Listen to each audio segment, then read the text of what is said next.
Batting ninth, the catcher, number 18, Gavin Lacoste. And just like that, we are right back here at Moody Park. Yet another doubleheader featuring the Mercer Mammoths. This time they're taking on the Scranton Wilkes-Barre Miners here on a Sunday afternoon of ECCBL regular season baseball. And the Mercer Mammoths yesterday coming off a 1-1 record against the Pocono Timber Rattlers. Barely won game one with a 4-3 win, and then lost that second one 8-3 to cap off the day. Now they're coming back here to face the Scranton Wilkes-Barre Miners, a team who is fresh off a 17-7 win over the Electric City Express, but also a team who is just 6-6 in the North Division, which of course is not the greatest, especially with how well the North Division has played so far this summer. Up on the mound for the Mammoths is Giovanni Hallahan. He has been spectacular so far this summer, heading into his sophomore season at Widener University. Through his 7 appearances, he's thrown 15 innings. He's allowed 12 hits and a singular earned run. He's struck out 15 batters and has a .467 earned run average. That is the highest on the Mercer Mammoths. Highest doesn't sound too good. Highest, lowest, the best earned run average on the Mercer Mammoths. That's Luke Anderson right there correcting me. This is Ben Chadwick. We'll be bringing you through both these games here today in the ECCBL. Leading off for the Miners. So Hallahan is on the mound. Grant Russo. Socorro behind the plate with all the catcher gear on. On first is Hughes, second is Pope, third is Brazel. Heffernan is the shortstop for the Mammoths, with Nate Jones, Don Bozzoni, and MJ Wright rounding out the outfield from left to right. Grant Rousseau leading things off, the lefty hitter here for the Miners. Rousseau going to pop this one sky high out into Jones. He's barely going to have to move at the left field spot and easily put out number 1 on the board. Grant Rousseau didn't see any action this past spring over at St. John's.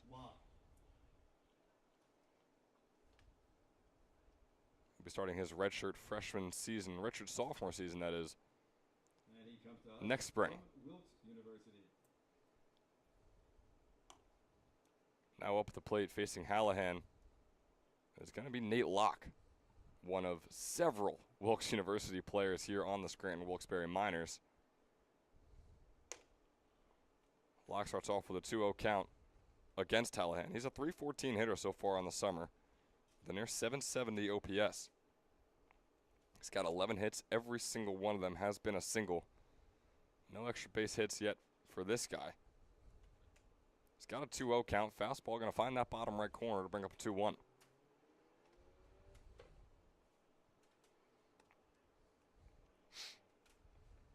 Giovanni Hallahan, I mentioned Luke, has been incredible so far this summer with an ERA below 1, which is just absurd. I mean, throwing 15 innings as well, that's a good enough sample size where you can look at that guy and be like, all right, yeah, he's the real deal.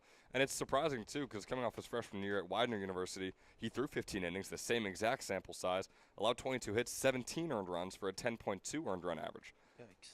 So a big step up for Hallahan, as this one off the bat of Locke is out into shallow right field. MJ Wright chasing it down. MJ Wright can't make the slide and grab. They're going to say it's a fair ball. So Locke heading over to second base, and he is down safe at second base.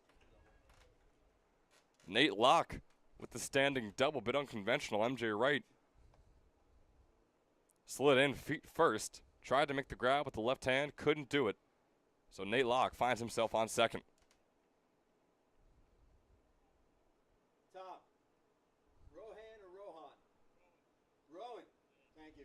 So after confirmation from the man himself, Tom Rowan is now up at the plate.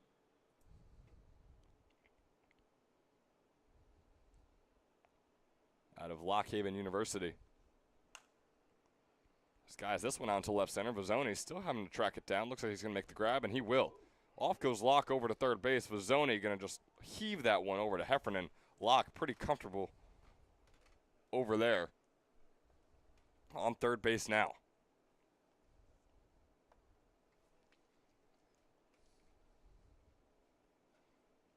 From LIU, third baseman. So a runner on third for the Miners.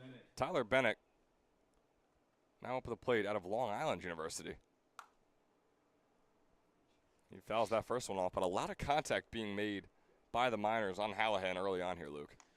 Yeah, no, he's pitching for contact right now, and I think obviously that ball got down in front of right, but it wasn't too hard hit, and he's been doing a good job popping these hitters up as he does it right here. Does the exact same thing like you said, infield fly. The shortstop Heffernan comes over and make the grab. That's something we didn't mention. Hallahan, while he's on the mound, 5 runs have been scored against him. So really, it's a 3.0 RA if you want to think about runs allowed. But in terms of earned run average, it's just less than a 0.5 because only one of those 5 runs was earned to his name. Definitely a contact guy, lets his fielders make the plays, and usually they have done so for Giovanni Hallahan. We'll see if it's the same story when we come back. Pete Madrovsky on the mound for the Scranton Wilkes-Barre Miners, facing off against the Mammoths order. We'll see you there.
Welcome back here in the bottom of the first. Pete Madrovsky on the mound for the Scranton Wilkes-Barre Miners, starting Jake Pope off with a strike in the bottom left corner.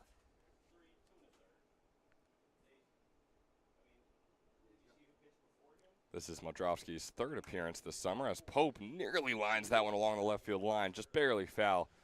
He's got a 0-2 count. This is his 3rd appearance. In his first 2 appearances, he pitched 8 innings, Madrovsky did. He's got a 1-0 record.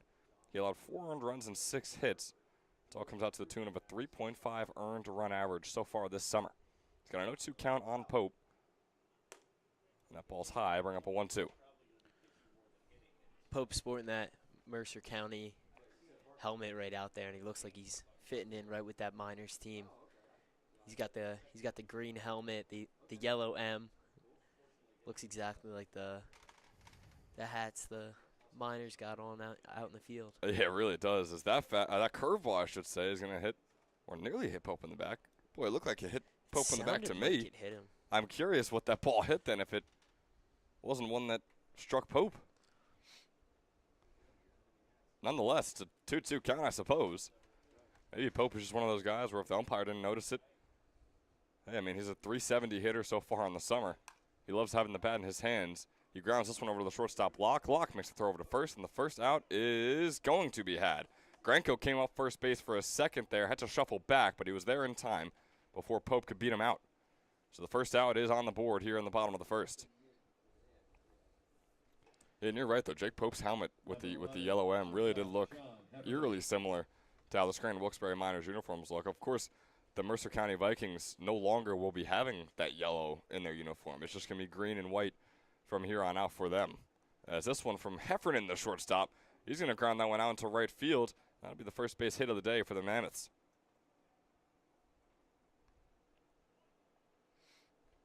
Couldn't even say a warm welcome to Sean Heffernan before he's already on first base. Real quickly, played 2 games, is now 3 for 7 on the summer in his 3rd game.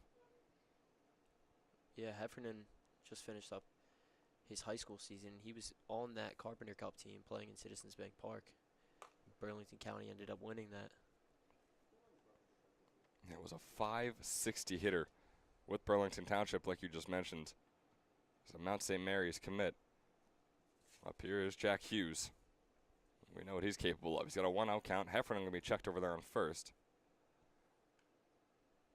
But Jack Hughes, another Region 19 guy similar to Jake Pope, currently in the transfer portal as a redshirt sophomore. In his redshirt freshman season, he led the team in on-base percentage, OPS, walks, hit by pitches. I mean, he's a D2 JUCO All-American, was the Region 19 Player of the Year as well, Hughes was. A .436 hitter and over 1,300 on-base plus slugging. So far this summer, I mean, he's led the Mammoths in average on-base percentage and OPS as well. A 500 hitter on the summer. This is his 13th game with Mercer as well. We always talk about sample size. Guys play 2 games, and they're 2 for 4, and we're like, oh, we got a 500 hitter right here. No, that's not the case with Jack Hughes. Over 30 at-bats for him. He's got a 3-0 count against Modrowski here, who's nearing his 10th pitch. And here it comes right there. That ball is going to be inside. It was dropped by Leco, the catcher. Doesn't matter, though. Doesn't go too far. Heffernan will be safe on second. Hughes on first. The fielding unit out there for the Miners. Modrowski on the mound. Leco catching the balls and strikes. Granko, the first baseman. Beletza, the second. And Bennick playing third with Locke, the shortstop. And then it's Russo, Melberger, and Coyne from left to right in the outfield. Now Joe Committer steps up to the plate, the lefty hitter. Takes the first ball inside for ball 1. Committer, another guy who, a former Region 19 player, was over there at Mercer County Community College to start off the first half of his collegiate career. Wrapped up his junior season at Stockton, where once again led them in average with a .405. He's going to boost his average right here as that grounder goes out into center field. Heffernan's rounding third, going home, and he is home safe. The ball bounces off of Leco's glove as well, so Hughes will advance to third, and Gemitter will find himself on second. The RBI single for Joe Gemitter.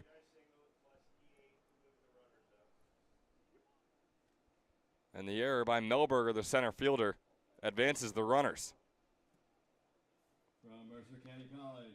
Boy, the Mercer Mammoths have looked very, very solid when it comes to game ones in these doubleheaders we've seen the last 2 days.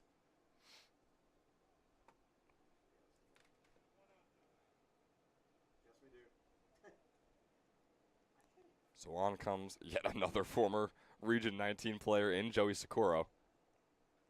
Wrapped up his career at Mercer County Community College. Swings and misses at the first pitch for an 0-1 count.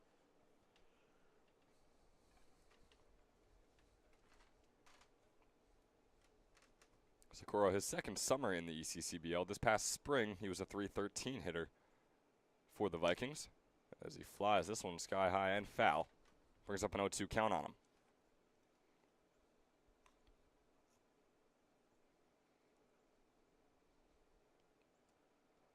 It was pretty funny that all the guys we have either up at the plate or on the bases right now, all former Region 19 players. Yeah, it is interesting that all these guys are former teammates and now reuniting once again here in the summer. Socorro grounds this one over to Locke, the shortstop. He makes the throw over to first. Hughes will come home and make this a 2-0 ball game while Gemitter heads over to third base. But yeah, like we were saying, I mean, Socorro just wrapped up his career at Mercer County Community College. Gemitter did so a season ago. Again, he just played a spring season at Stockton University. And then Jack Hughes wrapped up his career at Lackawanna, who went to the D2 JUCO World Series as well. It's a 2-0 ball game in favor of the Mercer Mammoths. 2 outs on the board, Gemitter on third. And Bannon Brazel up at the plate. There's the first fastball in there for a called strike 1 on the outside corner. Brazel, this is his 10th game donning the red and white for the Mammoths this summer. Faces the 0-1 pitch. Fouls it off. God bless you to our commissioner over to our right. It's an 0-2 count on Brazel. He's a .250 hitter so far this summer with a double, 1 RBI to his name. Another former Mercer County Community College guy. He's got an 0-2 count. That ball is going to be in there. First strike 3. Fastball behind the bottom left corner. And the called strikeout wraps up the bottom of the first. But boy, the Mammoths off to a pretty solid start, similar to how they were in Game 2 yesterday, actually. They scored 2 runs in that initial first inning. Of course, didn't go so well in that 8-3 loss to the Pocono Timber Rattlers. They're hoping for a different result, but a lead is a lead nonetheless. 2-0, Mammoths lead. We'll see you in the top of the second.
off for the Miners from So welcome you right back here at the top of the second. James Bacher starting things off for the Scranton Wilkes-Barre Miners. Giovanni Hallahan out there for his second inning of work. He allowed a hit in that first inning, but overall made short work of this Miners team, but he allows another hit to start off the second right here. Bacher goes out into left field with that grounder, and he finds himself on first. Yeah, I feel like all hitters today have been looking to swing at that first pitch. You saw Heffernan do it, and Locke, I believe it was, swinging first pitch, putting the ball in play.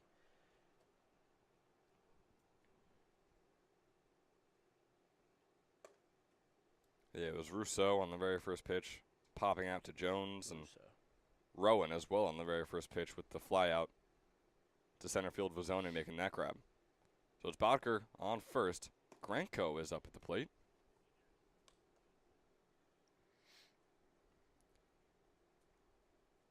Joey Granco out of Old Forge, Pennsylvania, wrapped up his freshman season at Scranton University. Seems like you could say over 70% of this team is either from Scranton University or Wilkes University, and the name sure gives it away, the Scranton Wilkes-Barre Miners here. His freshman year was a .245 hitter in the 12 starts he made, played in 28 games for Scranton. Had 5 doubles, 11 RBIs, as he fouls this one off to 2-2 count.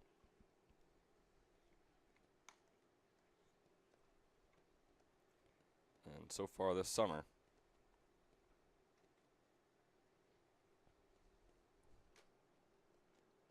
Granco with 6 hits for the Miners as that breaking ball is outside, bringing up a full count.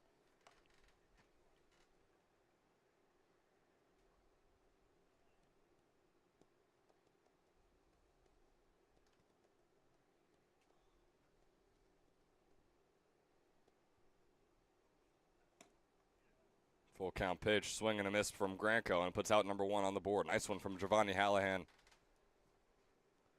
Forces Granco to reach on that one, and there's nothing to it for him. Yeah, that was the first at bat that it really seemed like Hallahan was going for the strikeout. You've seen him draw a bunch of pop-ups and fly balls in the first inning, but he was getting hitters to chase there, throwing them outside of the zone, and paid off for him there. Was able to get the strikeout. Now Hallahan starting off against Caden Coyne.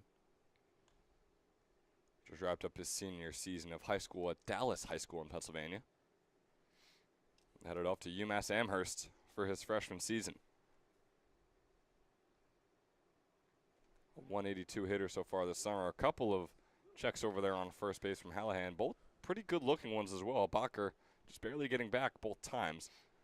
Surely we'll see a pitch here. The 0-1 offering from Hallahan is going to be high and away. Bring up a 1-1 count on Coyne. Coyne went the first 3 games this summer hitless. Saw just his second hit a few days ago against the Electric City Express. No extra base hits for him just yet. He's 2 for 11 on the summer. He's got a 2-1 count right here.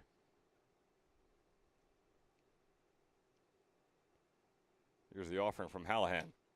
Fastball, oh boy, not quite finding that bottom right corner. Was good looking all the way into the catcher's mitt.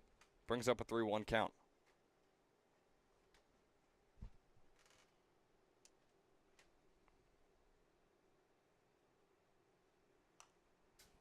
As Hallahan fouls this one off. He's already allowed 2 hits in his first 2 innings of work. He allows less than 1 hit per inning on average coming into this game. 15 innings pitched, 12 hits allowed. He's got a full count one coming up here against Coyne, who fouls that off once again. Getting a bit frustrated with himself down there.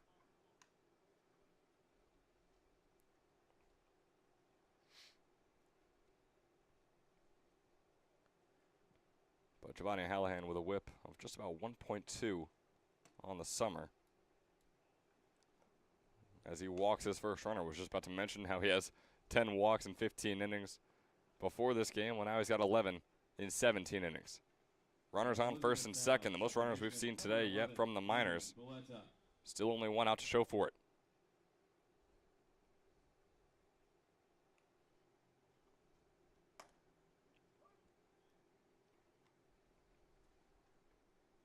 Colin Belletza steps up to the plate, takes a called strike one to start off his at-bat.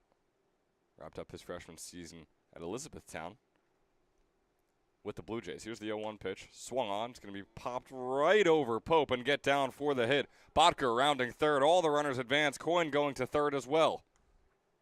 And Botker comes home. Rounds third, comes home safe. Coyne rounds second, gets to third safe, and it's a 2-1 ball game. The Miners chipping away at the Mammoth lead. Good job by Coyne there, reading that, knowing that Pope was going to be unable to make the play, and he had eyes for third right off his jump.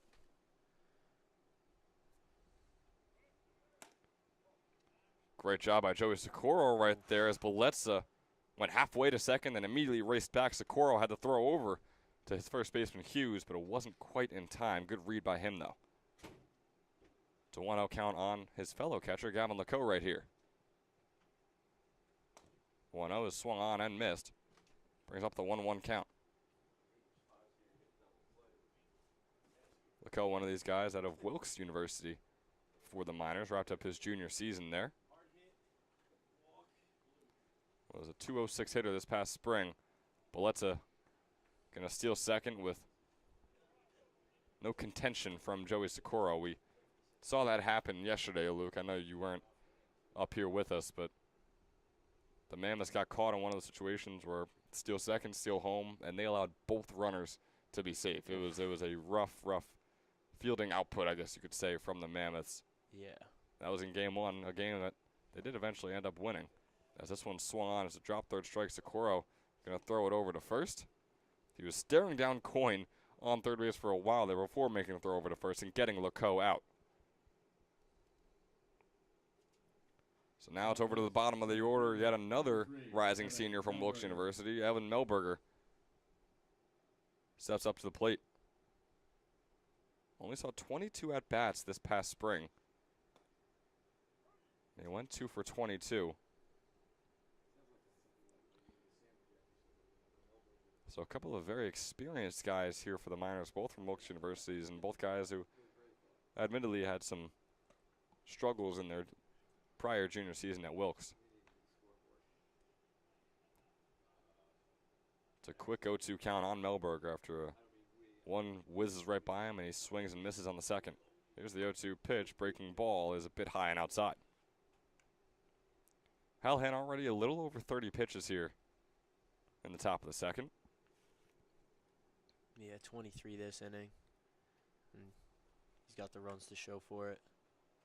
Melberger fouls that one off. Looks like that one hit him as he fouled it off.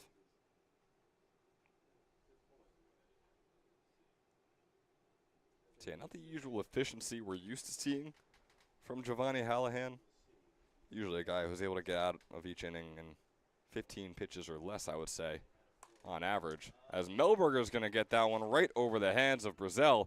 1 run scores, and the Miners take a 3-2 lead over the Mercer Mammoths.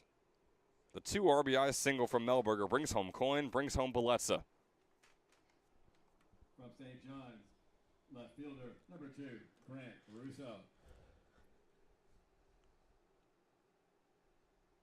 Boy, they are answering back in a big way here in the top of the second. Back to the top of the order as well. Grant Rousseau.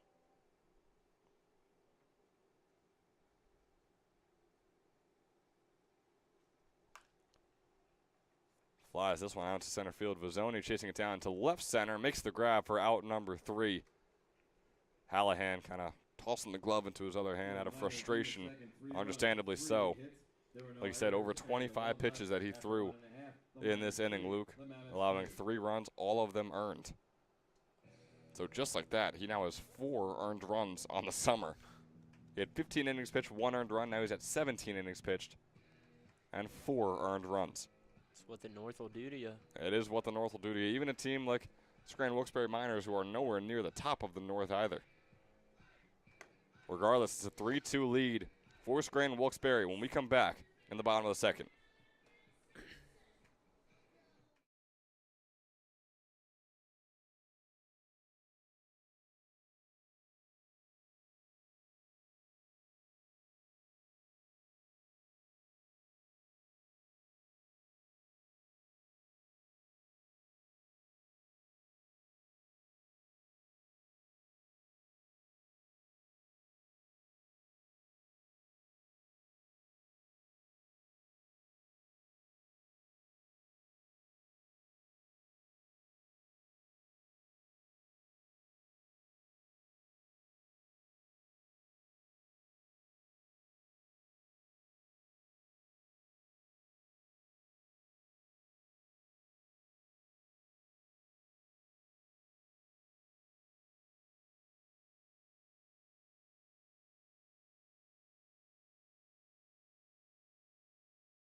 And working right back here in the bottom of the second, Tyler Dunmeyer up at the plate for the Mercer Mammoths. Starts things off with a quick 0-2 count. Up here against Modrowski. Modrowski only pitched 2 innings for Boston University. Wow. That one's going to go inside and hit Dunmeyer on the elbow pad. That's a tough one for Modrowski. You get 2 quick strikes on him, and then you strike him on the elbow in what was very likely going to be, maybe not very likely, but what had a great chance to be a strikeout for him. Left fielder from Meridian, both swinging number strikes 2, too. Nate He was Jones. fooling him on both pitches and just lets that one get away from him. Tough one for Modrowski as there's a runner on first in the form of Dunmeyer.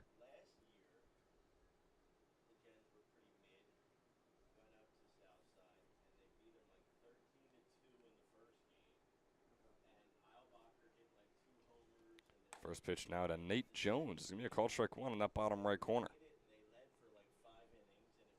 Nate Jones batting 8th in this order, the left fielder.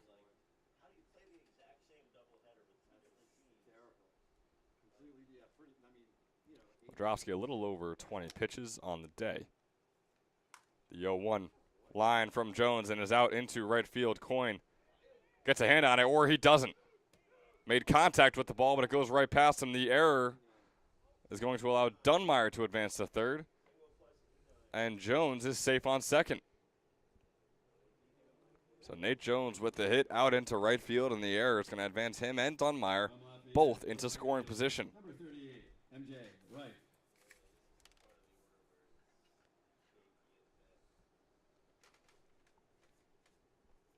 So now up here, the 9th man for the Mercer Mammoths, MJ Wright, I should say. MJ Wright with a little blooper that's going to be down for the RBI single, maybe make that 2 RBIs. MJ Wright going to second base is not going to be safe. Coyne got to that ball fairly quickly, Wright with the 2 RBI single, and then it is caught trying to advance over to second base. Nice throw by Coyne as well, but that is just a tough decision from MJ Wright. Hustling over there to second base, you'll give him that, but in terms of how fast he was going at that max speed, you got to be a little more self-aware. Yeah, I feel like he was maybe a little unaware of the arm on Coyne out there, and he definitely should have been more aware of his ability to get around the bases. It was a good throw by Coyne. Dom Bozzoni now up at the plate. Bottom of the order, he's a 176 hitter. Pops this one sky high. It stays fair, it'll be caught. Instead, it's going to go foul.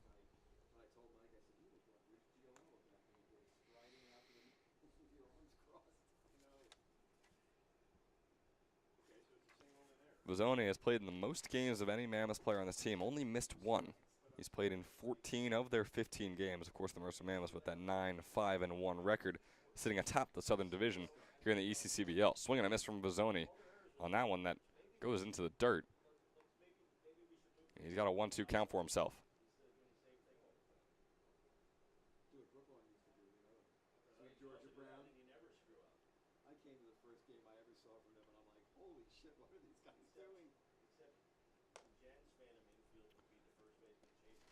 Next pitch is a ball outside, brings up a 2-2 count for him.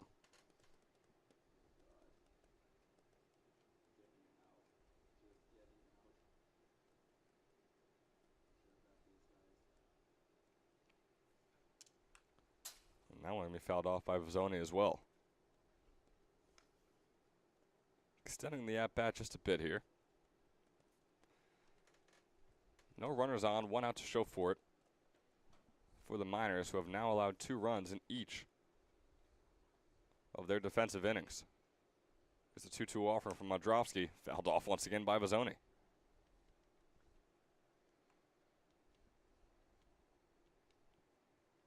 The 7th pitch of the at-bat coming up here.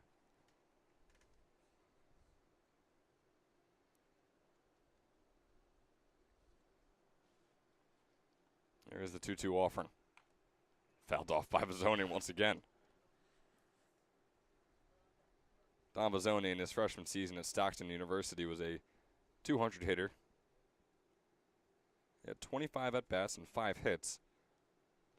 4 RBIs, one of those hits being a home run, finding its way over the fences. No homers for him just yet this summer. 176 hitter with a 356 on base percentage. Couple of doubles, though, with 3 RBIs. 9 walks and 8 strikeouts. And make that 9. Drop third strike, Lecoe with a throw over to first. And that is going to be out number 2 for the Mammoths. And it goes right back to the top of the order in the form of Jake Pope. Second baseman, number 5, Jake Pope. And we know how exciting of a player Pope can be. Was an over 370 hitter in both his freshman and sophomore seasons at Mercer County Community College. Is near that mark this summer. That breaking ball was a gorgeous one from Modrowski for a called strike 1. Here's the 0-1 offering from Modrowski. It was close in that bottom left corner, not close enough. Going to bring up a 1-1 count. Pope in his sophomore season was a 370 hitter, and his freshman season was an over 400 hitter. So far this summer, he's a 363 hitter. Safe to say this guy is just fairly good at hitting the baseball and getting it down to get himself on base, Luke. It seems that way. He's done it in every scenario he's needed to. He's got a 2-1 count here against Modrowski. Fastball inside brings up a 3-1. Pope only missed 2 games for the Mammoths so far this summer. He's got a couple doubles, 1 triple, 9 RBIs. Got 10 walks and just a single strikeout as well. 3-1. Called strike 2. Find the bottom right corner.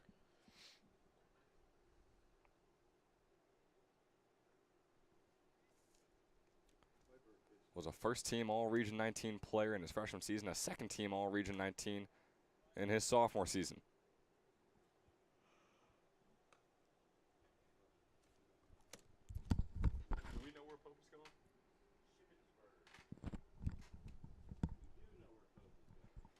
Pope off to Shippensburg for his junior campaign once the summer wraps up. He's got a 3-2 offering that he pops up. He's going to get down to shallow left center. Russo chasing it down, and Russo making the grab for out number 3. But once again, it's the Mercer Mammoths tacking on 2 more runs. Not a bad trend to set here in this 7-inning baseball game. 14 runs, I don't think anyone is complaining about, Luke. They lead 4-3 heading into the top of the 3rd after a quick word from our sponsor. Hi, my name is Dr. Philip Glassner.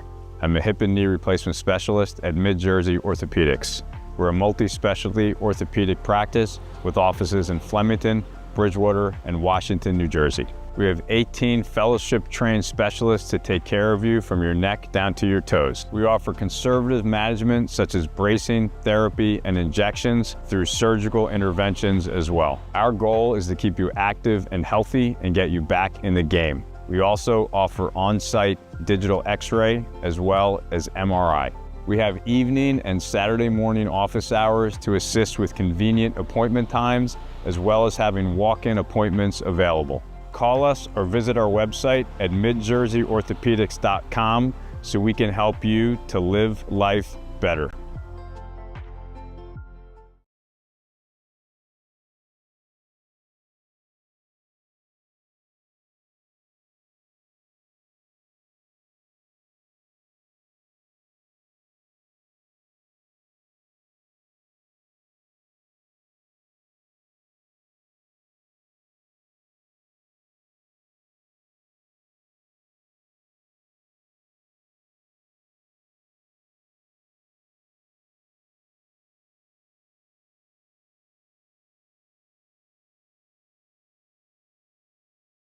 Hi, my name. Give you a little double dip action on Dr. Glassner right there with our ad. But no, we are right back here in the top of the third. Giovanni Hallahan back on the mound. And Nate Locke up at the plate. Locke is going to ground this one. Second baseman picking up, making a throw over. That's an easy out number one to start things off here. Jake Pope with the connection to Jack Hughes. And out number one is on the board. Nice little backhand play by Pope right there. Made it look easy. Yeah, it is tougher than it looks, isn't it? Like those grounders where you are reaching out, having to make the backhand grab off the floor and then make the throw over. Not as easy as a guy like him just made it look. It's also a questionable play out here with these grounds. You get that jump and you only have the side of your body to stop it from going anywhere else. But right. He lucked out right there. Tom Rowan is up at the plate. Pops this one and is going to go foul. He's got a 2-1 count.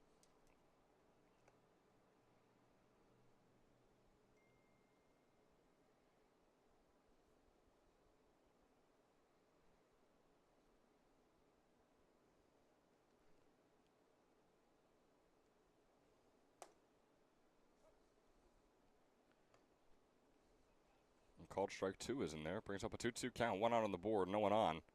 Here for Rowan. Still looking to get on base for the first time today. 2-2 offering. Got behind that one pretty well. It's going to go foul. Looked good coming off the bat, though. Sounded good. Tom Rowan from Scranton. Wrapped up his junior season at Lockhaven. Puts that one.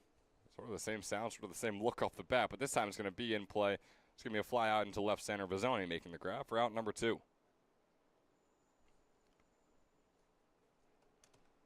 So it looks like we might have a bit of a pattern going here for both teams if this inning continues the way it is for the Miners. You got the Mammoths scoring 2 runs every single bottom half of the inning, and maybe we go 0-3, 0-3, 0-3 for the for the Miners. Should make for a pretty fun finish.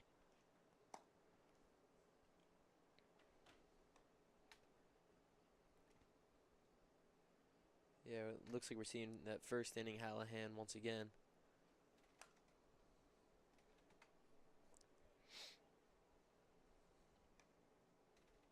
And after taking way too long to do the math, that would give us a 14-12 ball game in favor of the Mammoths. Did I go silent for 15 seconds figuring that out? I absolutely did. This one grounded over by Bennick over to the second baseman, Pope. And Pope makes the easy throw over to first. And just like that, out number 3 is on the board. 3 up, 3 down for Giovanni Hallahan. Nearing 50 pitches on the day. Looks a lot better than over 30 pitches through 2. It's a 4-3 lead for the Mercer Mammoths. Looking pretty solid. Looking to, like we said, keep that pattern going when we return in the bottom of the third. We'll see if they can do so. Don't go anywhere, folks.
And welcome back here in the bottom of the third. It's going to be the shortstop, Sean Heffernan, starting things off. Again, just the third game he's played in so far this summer for the Mammoths. He fouls that first one off. Looked to be a real soft, shallow hit. But instead, just goes foul off to the left side and brings up an 0-1 count for him.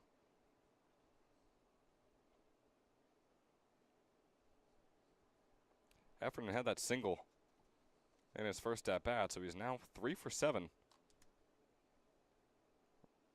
in his early stint so far this summer. He's got an 0-1 pitch coming up here from Mavdrovsky. Grounds this one right up the middle. He's going to get past Bielitsa. And how about Sean Heffernan?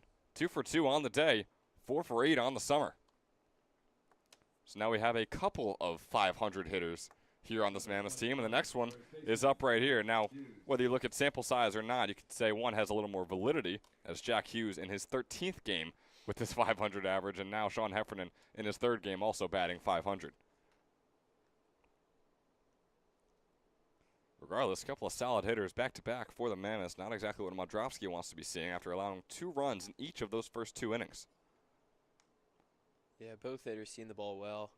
Obviously, you take into account those 13 games to the 3, but yeah, batting 500 through 3 is nothing to be. Got to give him his flowers regardless. Absolutely. Hughes walked in his first plate appearance. And also scored a run. Again, that was in the first inning, where Gamitter and Sikora were the 2 guys getting Heffernan and Hughes home. He's got an 0-2 count after a called strike 1 and the foul up towards his own dugout. Up towards the Miners' dugout, I should say. Here's the 0-2 pitch. Swung on by Hughes. Give me a grounder right over to Locke, looking for the double play. Second, over to first, and that's going to do it. Not for the inning, but for those 2 batters. The 0-2 pitch swung on to Locke. Nice little 6-4-3 action. We always put emphasis on how difficult this field can be to play at, and especially coming from the north, not having this not be your home field. But Locke has adjusted extremely well. All 3 plays that he's made today, he's made look routine and had no problem retiring any of these batters. He really has looked really solid, hasn't he? Right, Locke at short, and I would say Jake Pope at second base for the Mammoths as well, as Joe Gamitter grounds this one over to the second baseman. Bielitsa for the Miners. That's a quick 3-up, 3-down inning in favor of the Miners. So the pattern is going to stop there. And we could also stop our pretty stupid joke, I might add, where no, this is not going to be a 14-12 ball game. And if it is, no matter how they get it, I think we have a cause for celebration at the end of game 1. Regardless, through 3, it's the Mammoths 4, the Miners 3.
So looking back here in the top of the 4th, little ECCBL news. I was going to say Southern Division, but no, it's a North versus South game.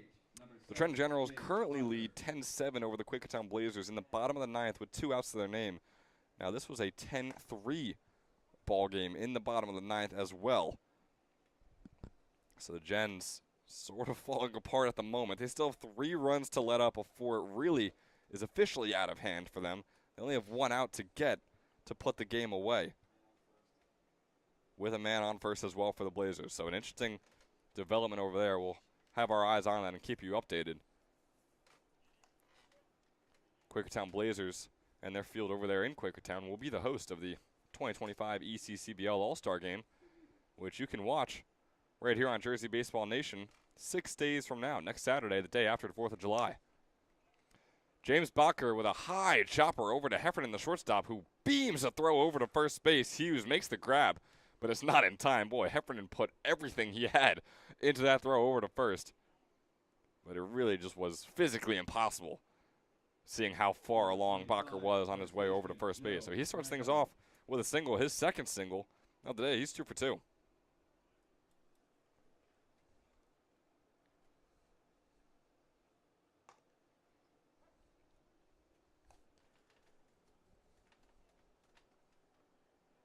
Yeah, and Ben, in your experience with these doubleheaders, how deep do these pitchers tend to go? I feel like Hallahan, with his first inning and that last inning, he was able to get back on a pretty good pace. Yeah. Do we see these guys try and extend their usual outings, and will we see any guys go 7 innings? Well, we definitely, I mean, just yesterday, as we have a 1-2 count against Joey Granco here with Bacher on first. No, Nick Lavaco in game number 1 of the win went all 7 innings. I believe he pitched around 97, 98 pitches for the Mercer Mammoths in their game number 1 win against the Pocono Timber Rattlers. He was actually our Toyota Player of the Game for game number 1 as well. So, yeah, it's definitely possible. You got to get moving along through these innings, though, and that second inning, unfortunately, is going to hurt Hallahan's case for going all 7. Still has a chance, but really, really has to chug along here in these next few innings. And that's not going to help as Granco gets a single out into right field. Bacher rounding second on his way over to third. And is going to put runners on the corners here for the Scranton Wilkes-Barre Miners. No outs to show for it just yet in the top of the 4th.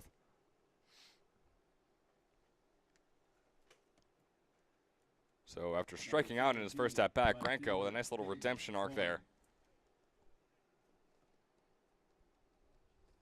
And it now gives Coyne an excellent chance to get an RBI single of his own. Fastball goes high in his first pitch. He's got a 1-out count. Caden Coyne, as I mentioned, wrapped up his senior season at Dallas High School, heading off to UMass for his freshman season. That pitch going to be inside, bring up a 2-0 count.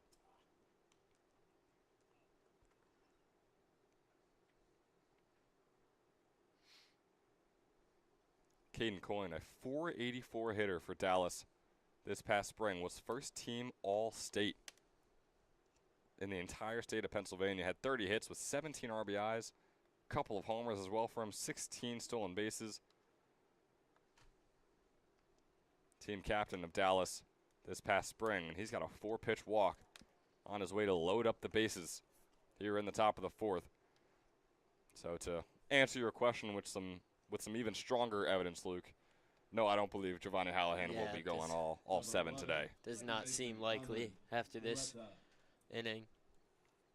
You know, he pitched 10. He threw 10 pitches, faced 4 batters in that first inning, and after that, I mean, yeah, technically you're on pace for 70, but you can expect maybe 90, 100 pitches out of the guy, and maybe he goes all 7 innings. But no, after already nearing 70 pitches right now here in the top of the 4th, we'll definitely have to see at least one more pitcher for the Mercer Mammoths here today. 0-1 count on Bledsoe, who's looking for his second hit of the day. Pops this one sky high. Pope looking to make the catch. An infield fly out is not exactly what the Miners are hoping for. No one able to advance, and 1 out on the board. Those and strikeouts are pretty much all you can ask for right now if you're the Mercer Mammoths. Yeah, we have the middle infield back now, looking for a double play. We still got the corners up, ready for that play at home. Yeah, you have Hughes and Brazell moved up here closer to home plate. And that's not going to help when they're moved up. A little shallow blooper out into right field. The RBI single off the bat of Gavin Lecoux. And it ties this game up at 4 in the top of the 4th. Bases still loaded, 1 out still on the board. Melberger. Just moving along through the order here for the Miners. Down at the bottom of the order here, Evan Melberger had that 2 RBI single in his first at-bat. One of 2 of these back-to-back Wilkes University rising seniors. Leco, obviously, the other one.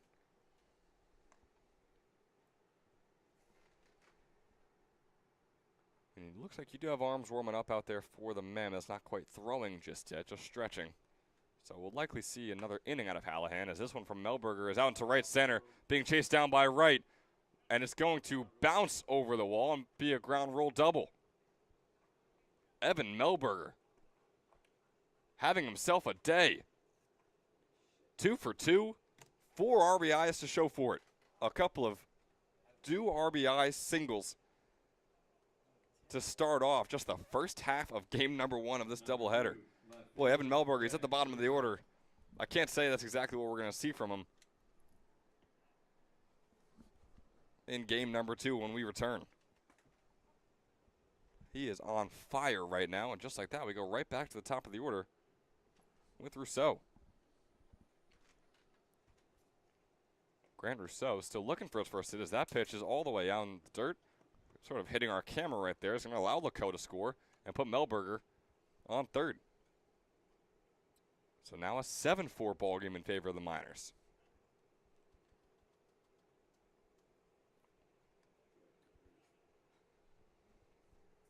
Things starting to unravel for Hallahan pretty quickly here. So that fastball is low once again, brings up a 2-1. A little surprising that we haven't seen a visit, even if not from any of those coaches over there in the Mammoth staff. At least Socorro go out, try and calm down his pitcher a little bit, get him back on the right path. This one from Rousseau is out into left center. Communication out there for the grab. Vizzoni makes the catch, and Melberger comes home with no contention to make this an 8-4 ball game in favor of the Miners. I think it ended up being Jones that made the catch, and Vizzoni was running full Right, speed yeah. at him. I don't know if, obviously that's Jones' ball, but I don't think Vizzoni was aware of where he was. It didn't seem so. So now no one on and 2 outs, but don't let that take away from the fact that the Miners have now scored 5 runs here in the top of the 4th and show no signs of slowing down.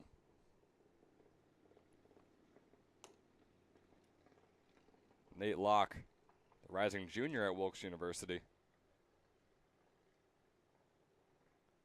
is 1 for 2 today. Fouls this one off for a 1-2 count.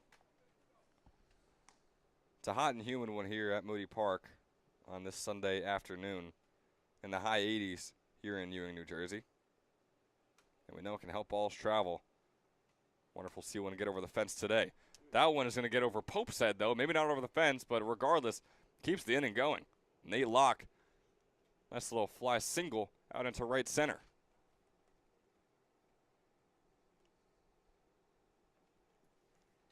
Number 33, the DH, Tom Rowan. And boy, oh boy, this is a nightmare inning for the Mercer Mammoths. Off goes Locke to second base. Socorro with the throw over. It was a solid one, but Locke quick enough to get there in time. Hallahan's done a great job with starting these batters off with first pitch strikes, getting ahead in the count, but he follows it up with just leaving pitches right down the plate, and these hitters have been making him pay for it.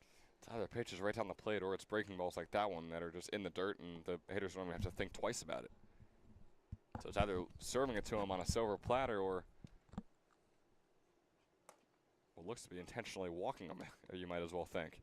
That pitch was a solid one from Hallahan, the fastball, getting in there for strike 2. It's a 1-2 count on Rowan. Another guy who's looking to go on base for the first time today. 1-2, swing and a miss, drop third strike. Socorro going to get up and not have to make the throw over. Instead, they're going to say he caught it. So regardless, the third out is had. Whether Socorro has to make the throw over to first or not. He made the throw over to third, which is why we were so confused. But finally, out number 3 is had in the top of the 4th. 5 runs scored for the Mercer Mammoths. A 4-3 ball game quickly became an 8-4 in favor of the Scranton Wilkes-Barre Miners. We'll see if the Mammoths can bounce back, maybe tack on another one of those iconic 2-run innings that they've been able to do so well in those first two. We'll come to find out when we return in the bottom of the fourth.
Back here in the bottom of the fourth.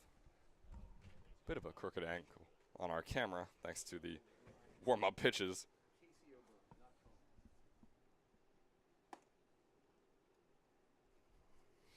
Should be better for you folks. Joey Socorro out there with an 0-2 count. Modrowski still under 50 pitches here in his fourth inning of work.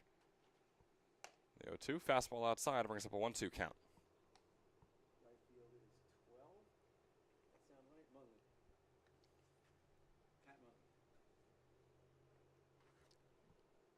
So Socorro's 1-2 pitch coming up here. Fastball, he grounds right over to O'Brien. O'Brien, what a play. Makes the grab, makes the throw in time. O'Brien, the new second baseman out there, and making one heck of a first impression as well.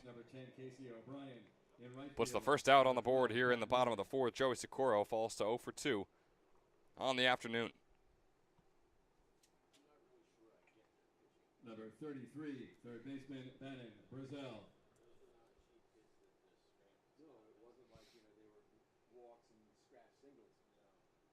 Moving along through the order here, Bannon Brazil takes the plate. Another Mercer County guy, wrapped up his career.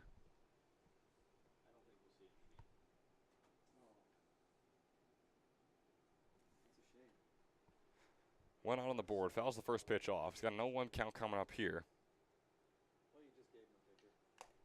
Modrowski's 51st pitch is swung on and missed, bringing up an 0-2 count.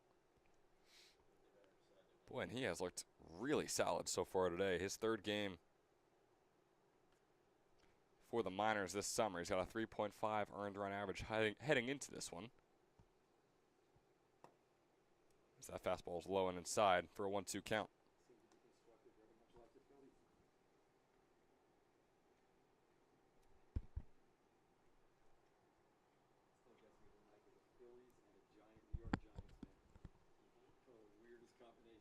One-two offering coming up here from Modrowski. Fastball outside and low, brings up a 2-2 count. So Brazil still trying to battle back here. Struck out in his first at-bat today against Modrowski. With the 2-2 offering, swing and a miss, make that 2 strikeouts on Brazil. And it becomes the third strikeout of the day for Modrowski.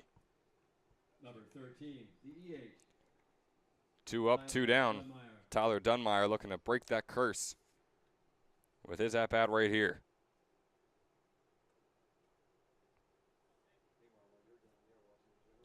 Dunmeyer was hit by a pitch in his first plate appearance today.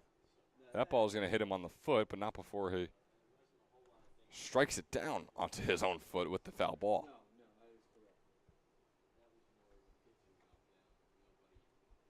Yeah, Modrowski gave Dunmeyer some trouble in his first at-bat until he hit him, but he had him looking foolish on his first 2 swing and misses, and he has kept that up right here in this at bat. Yeah, foul ball and then a swing and a miss right there. So that's four total strikes on Dunmire, plus one hit by pitch. He's got a 0-2 count. A little deja vu here. Fastball is going to find the bottom left corner, or be a little outside the bottom left corner, bring up a 1-2 count on Dunmire.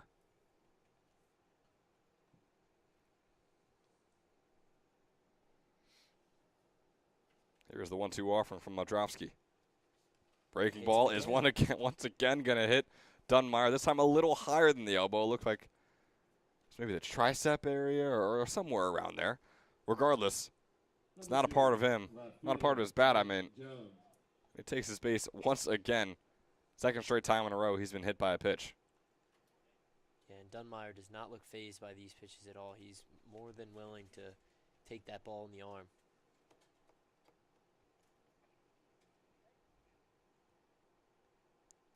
Now on comes Nate Jones. Had the single in his first at-bat. He's going to foul this one off just barely before the fence. Looks like we have a couple of arms from the Mammoths walking back in that exact area where the foul ball landed. Curious to see if Giovanni Hallahan's day is done when we return in the top of the fifth. For right now, though, it's 0-1 count on Jones.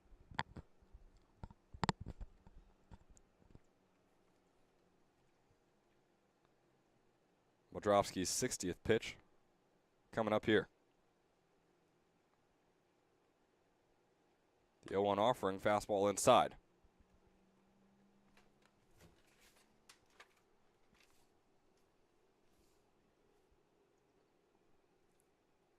Jones wrapped up his freshman season with the Moravian Greyhounds. He was a 196 hitter for them. He's a 318 hitter so far this summer with the Mammoths. 1-1 count, fastball in the dirt, brings up a 2-1.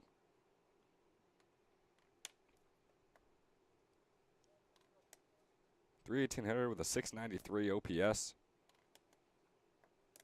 Just nearly 200 points better than his spring OPS, was just about a 500. He's got a 2-1 count. The offering is going to find the bottom right corner for an even 2-2 count on number 2 with 2 outs on the board.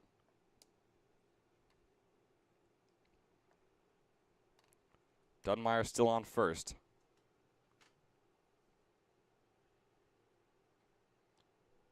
He came all the way around his first time running the bases, as did Jones, both of them in the second inning. Jones going to ground this one foul. Was chased down by the third baseman Bennick along that left field line. Takes a left turn and keeps the at-bat going.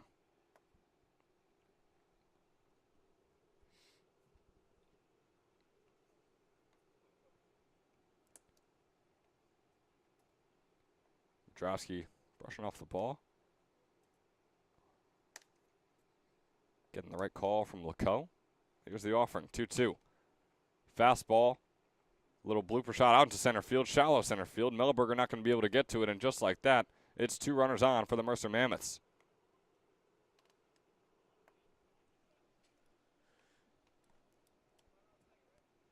The inning continues here. To the dismay of the Miners and to the hope of the Mammoths. MJ Wright now up at the plate. 2 RBI single in his first at-bat. He's going to ground this one right over to Granko, the first baseman, and that'll be an easy out, number 3, here in the bottom of the 4th. It's a little over halfway through this one. It's an 8-4 lead that the Miners hold over the Mercer Mammoths.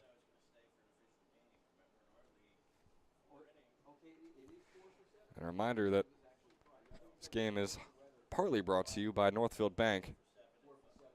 Northfield Bank has banks all across Hunterdon and Mercer counties. You can visit northfield.com to learn more about Northfield Bank. They have simply free checking. They'll help you with all of your financial needs.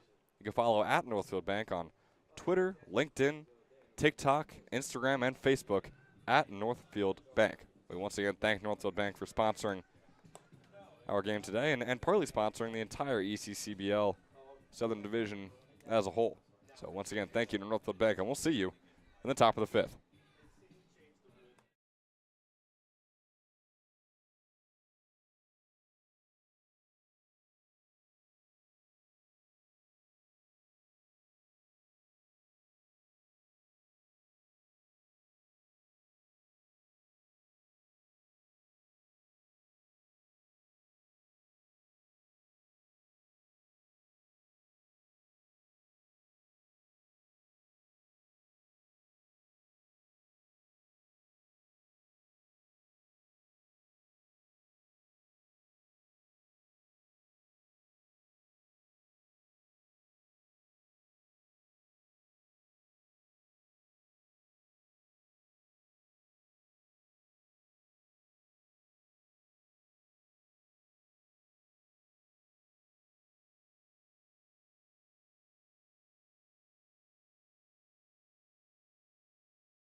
Looking back here in the top of the 5th, the pitching change that we all expected is here. James Waters now on the mound in place of Giovanni Hallahan.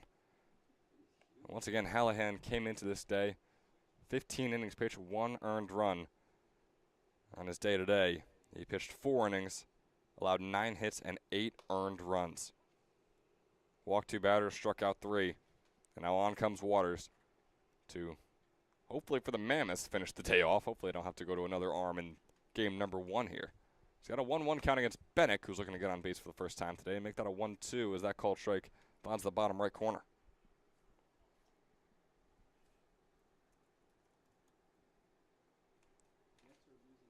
James Waters heading into his sophomore season at Alvernia University. Puts the breaking ball low for an even 2-2 count. Pitched just about 3 innings and allowed 3 earned runs and 5 hits. Came out to a 10.12 earned run average for him in his freshman season. Again, extremely small sample size, so not much to go off of there for him, as this one's fouled off and the 2-2 count continues for Bennick.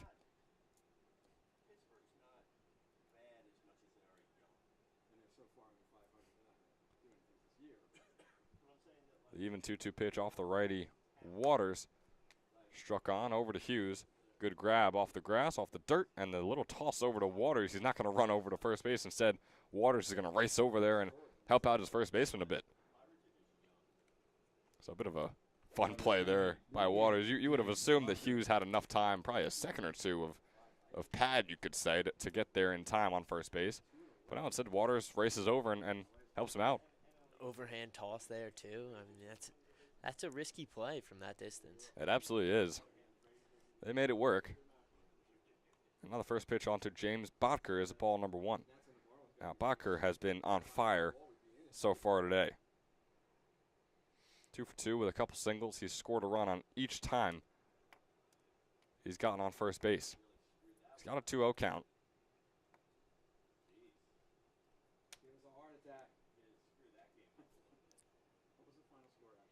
2-0 pitch is going to be a 3-0 as that fastball is outside. Waters still getting himself into the groove of things here on this Sunday afternoon.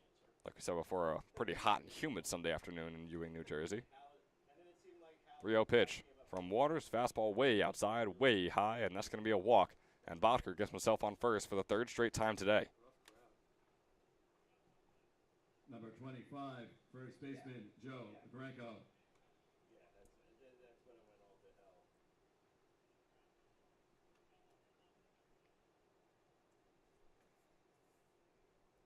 So now with Botker on first thanks to the walk, Granco up at the plate.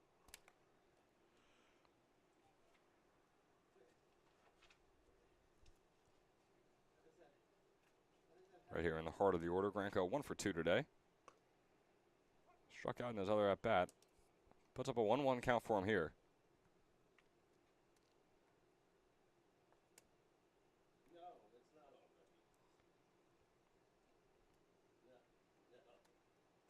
Waters Bit of a weird throwing motion there. It seems like he got a bit outside of himself. I agree.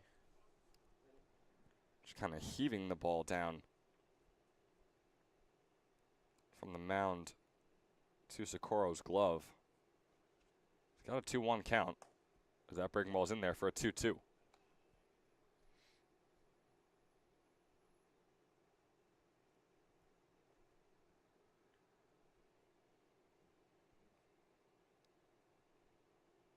So here's the even 2-2 pitch. Off goes Bacher, and the breaking ball is going to hit Granco on the left elbow.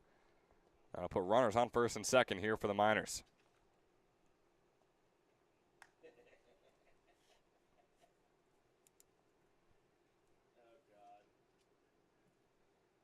From Bloomsburg, second baseman, number 10, Casey O'Brien.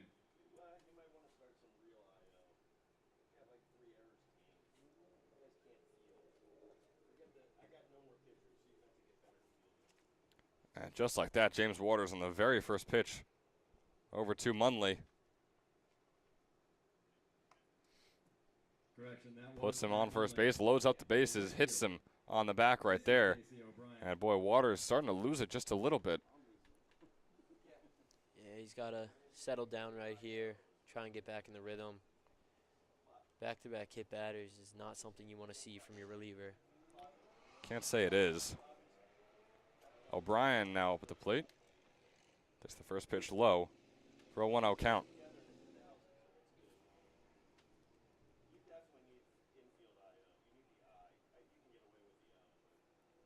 Here's the 1-0 offering from Waters. Fastball in there for a called strike one. Brings up a 1-1 count.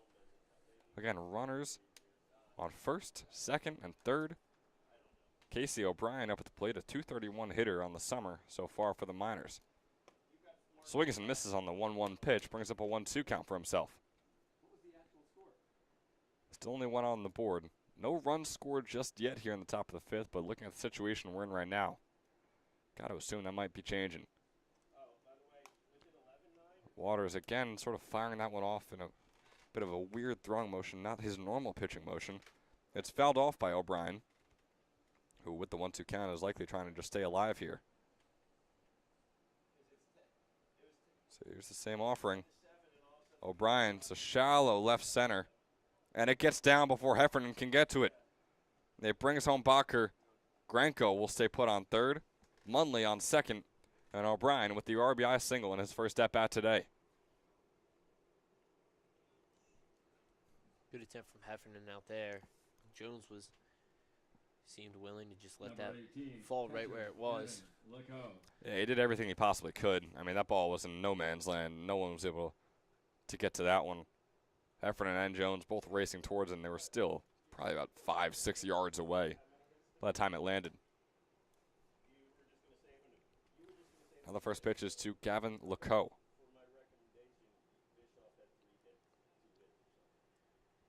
Lecoq was 1 for 2 today. Had that RBI single earlier. And his most recent at-bat. He's got a 2-0 count here against Waters. Now James Waters has appeared in 4 games prior to this one.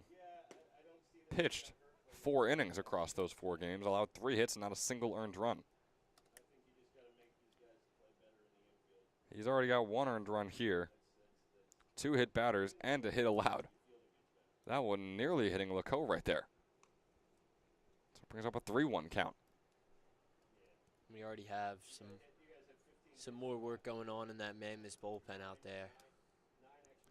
And rightfully so, as Waters is now over 25 pitches on the day. This one fouled off by Lecoq, brings up a full count. Full count pitch, bases loaded, 1 out on the board for the Miners here in the top of the 5th. Juice count pitch is fouled off.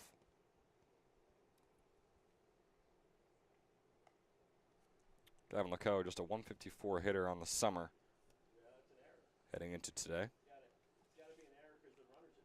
Probably close to about a 180 now with that hit he had prior. And a foul this one off once again. Taking his time on this at-bat is Gavin Lecoq.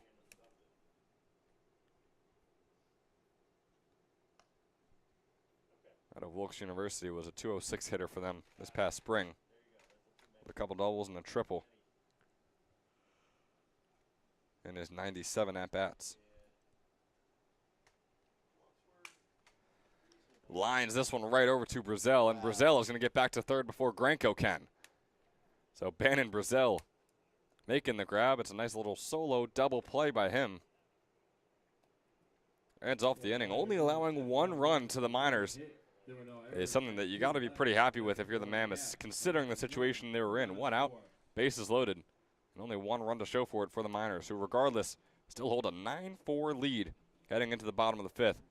We'll see you there after a quick word from our sponsor.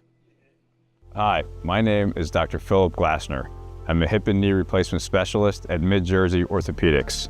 We're a multi-specialty orthopedic practice with offices in Flemington, Bridgewater, and Washington, New Jersey. We have 18 fellowship-trained specialists to take care of you from your neck down to your toes. We offer conservative management such as bracing, therapy, and injections through surgical interventions as well. Our goal is to keep you active and healthy and get you back in the game. We also offer on-site digital x-ray as well as MRI.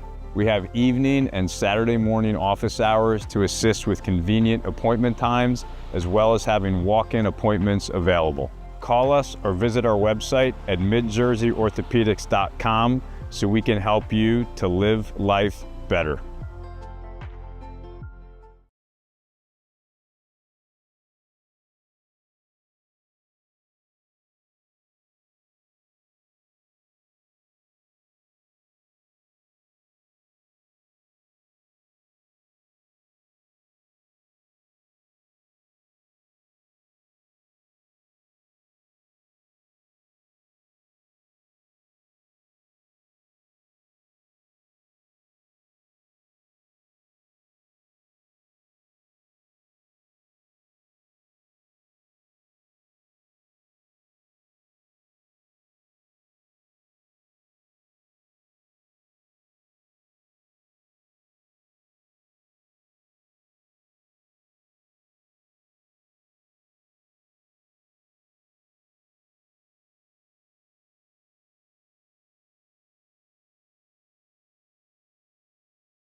Welcome back here in the bottom of the 5th, a 9-4 ball game in favor of the Scranton Wilkes-Barre Miners.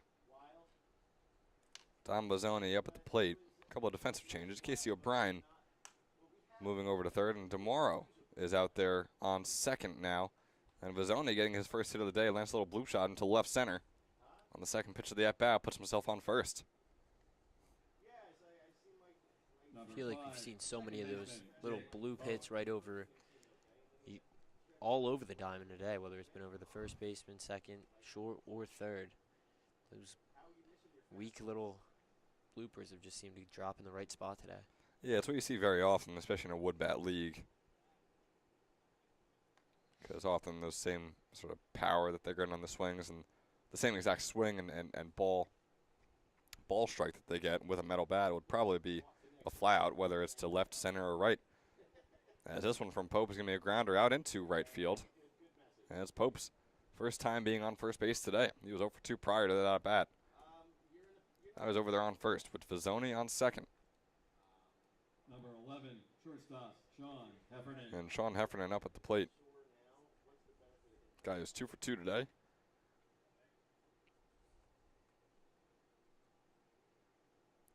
Scored the initial run of the game in that bottom of the first inning. Takes a changeup outside for ball 1. Now Modrowski is now 70 pitches into his day. We're in the bottom of the 5th. So he's got a chance to go a full 7-inning game here in game number 1 of the doubleheader, but not if he keeps it up like this. But Munley's going to bail him out right there. Look like another nice bloop shot by Heffernan out into right field, shallow right field. But Munley chasing it down, making the diving grab for out number 1. Yeah, it's a good job for Munley right there. He knows that ball is not going to roll too far past him if it does get down. And he puts his body on the lines and he's able to make the play, keep the runners at first and second. Well, Heffernan is two for two. Hughes still looking for his first hit today. He walked in his first plate appearance and then grounded out to Locke in his most recent at-bat.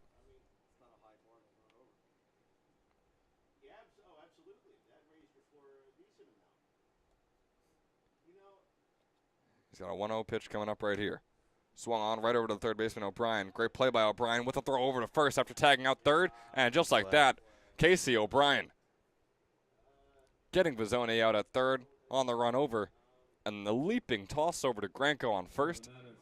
Gets Hughes out before he can get there. Couple of hits for the Mammoths, but nothing to show for it here in the bottom of the fifth. The Miners well in control of this one, heading into the final 2 innings.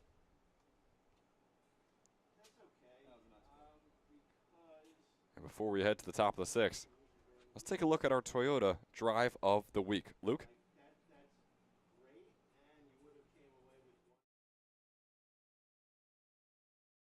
It's now time for our Drive of the Week, brought to you by Team Toyota. This week, who else but Austin Buchanan? This past Sunday, the 2025 Kelsey High School graduate and LaSalle University commit took this sixth-inning pitch deep into the home bullpen beyond the left field fence for his first home run of the season. The blast bumps Buchanan's OPS above 700 after just 4 games in the ECCBL with the South Jersey Kings, as the Malinka Hill native settles into his summer digs before A10 collegiate ball with the Explorers. And that was our Team Toyota Drive of the Week.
Looking back here in the top of the second, Evan Melberger's got a 2-0 count. Make that a 2-1 as he fouls that one off. Melberger, bottom of the order, but easily the best hitter of the day for the Miners. 2 for 2. With a couple of 2 RBI hits. A 2 RBI single and a 2 RBI double to his name here today. That's a new man pitching out there as well, Ryan Conover, the rising senior from Belmont Abbey. So far this summer, he's pitched just 2 innings. Has 1 save to his name. He's only allowed 1 hit and no earned runs. Again, only 2 innings that he's pitched in the 2 games he's played in. He's got a 3-2 count on Melberger right here.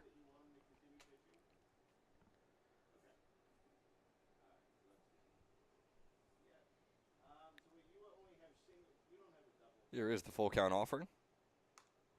Swan, shallow, weak grounder over to Heffernan, who makes the sort of submarine sidearm throw over to Hughes.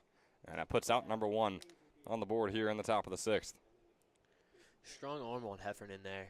You don't see many players able to sit back on balls like that and still make the throw and retire the runner safely. But Heffernan's confident in his ability, and he knows that his arm is strong enough to be able to get there, and he doesn't have to rush the throw.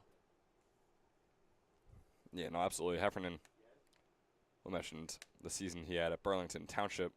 this past spring, as that breaking ball is going to be low.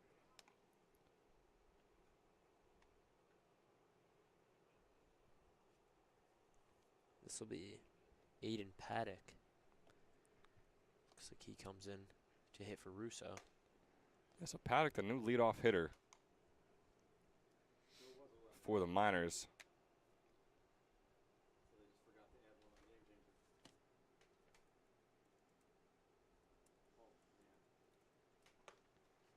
The fastball is going to find the bottom left corner, bring up a 1-2 count. So maybe that wasn't. Maybe that was the 2 for 6 they were talking about. Aiden Paddock wrapped up his sophomore season at Misericordia University. He's got a 1-2 offering. Breaking ball not in there quite enough. Brings up a 2-2 count.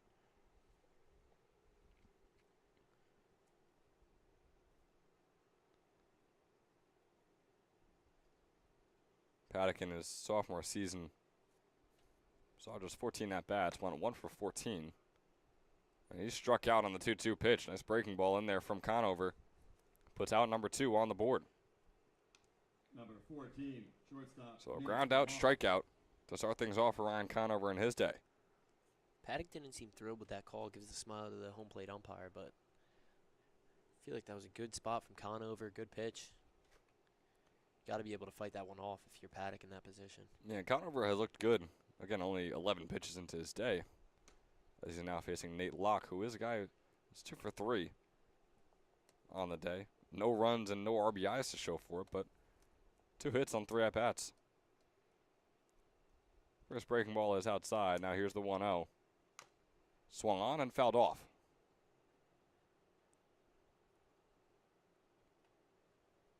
Nate Locke, a .314 hitter on the summer. All 11 have been singles. And he had his first extra base hit earlier in this one with that double. Takes the breaking ball in there for strike 1. Strike 2, I should say. Brings up a 1-2 count for Locke. Some more action in that Mammoths bullpen. You got to think that's hopefully for the second game of this day, as Conover's looked good, and you do not want to use another pitcher already. Absolutely not, as Locke flies this one out into right field. MJ Wright making the grab for out number 3, putting away the top of the 6th inning. But yeah, like you said, I mean, Conover, though, has pitched in 2 games before this one, and in both games he pitched just 1 inning. So curious if he is just sort of a closer type of guy, and maybe you put your closer in the 6th inning and then a new pitcher in the 7th. We'll have to find out. But before we get there, we're going to see if the Mammoths can try and stampede over this lead a little bit. They trail 9-4 to the Miners. They have 6 outs to work with. We'll see what they're able to do when we come back in the bottom of the 6th.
So welcome back here in the bottom of the 6th. Another pitching change. This time it's for the Miners.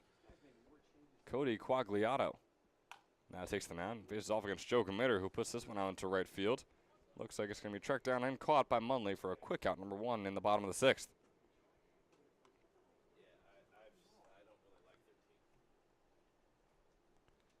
Quagliato has his 4th appearance this summer.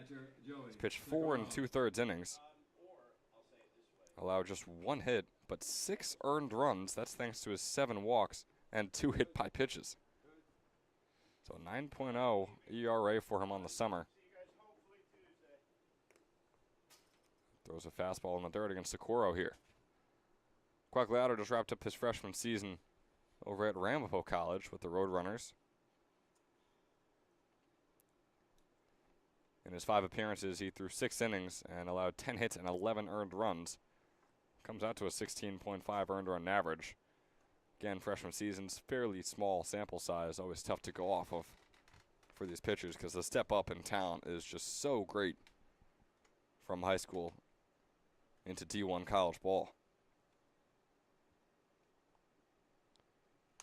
Quagliato with the 0-2 count on Socorro, and Socorro's going to get this one down in left center. Gets his first hit of the day, and what the Mammoths hope is not his last at-bat of the day. They have 5 outs to work with, a runner on first here in the bottom of the 6th as they trail by 5. Third baseman, Bannon, Brazil.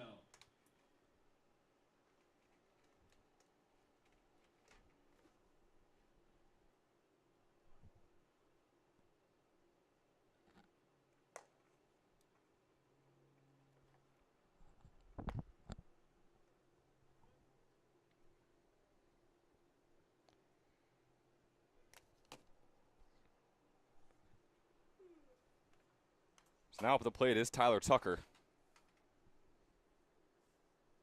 It's his first at-bat today. He's 2 for 18 on the summer, Tucker is. Dropped up his freshman season at Bates College, where he was a .206 hitter. He says Unwritten is his go-to karaoke song. The rest of this one is still left to be unwritten here between the Mammoths and the Miners as he grounds that one out into left center. So Tyler Tucker starting his day off with a base hit out into left field. Still unlikely, still improbable, but the Mammoths are doing exactly what they need to if they have any chance of coming back in this one. Runners on first and second, 1 out to show for it. And Tyler Dunmeyer up at the plate.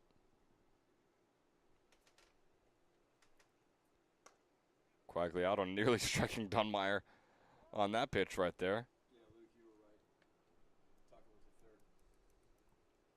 He didn't tell us. Boy, you know, Dunmeyer would love to be on base again, but I'm not sure if he wants to get hit by another ball. He's got a 1-0 count after that near hit by pitch from Quagliato.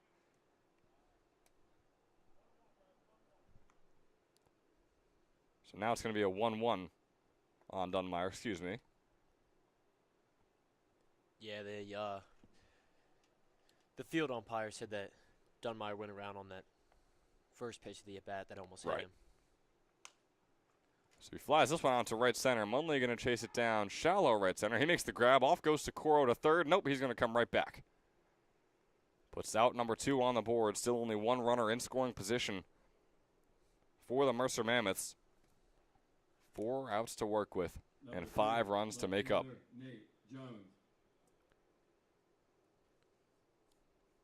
Nate Jones, the righty hitter, takes the place and at 6 foot, 160 pounds.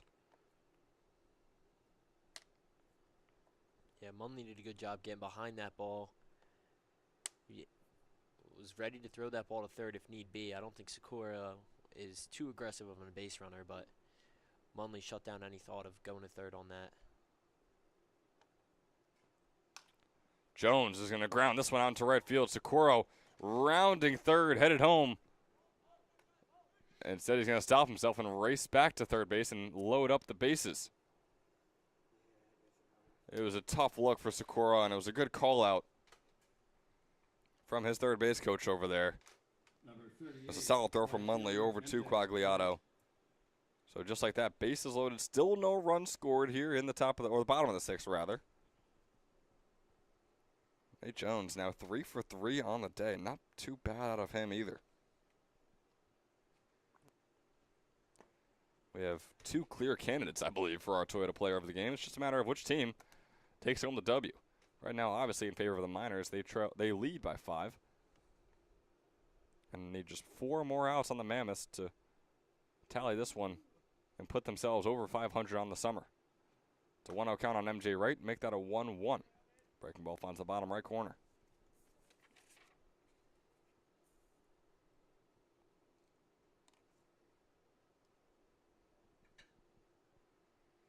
Wright is 1 for 2 today with a single. Just a 167 hitter coming into this one. Got a 1-1 pitch. Swing and a miss there. On the inside ball, brings up a 1-2 count. 2 outs on the board. Bases loaded here for the Mammoths. Nate Jones on first, Tyler Tucker on second, and Socorro is on third.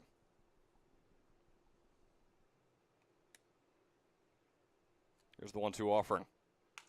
Swung on by Wright, grounder right over to O'Brien. It gets past O'Brien. The error brings home Socorro. The error brings home Tucker. A 9-6 ball game. Still in favor of the Miners, with the tying run up at the plate in the form of Dom Bozzoni.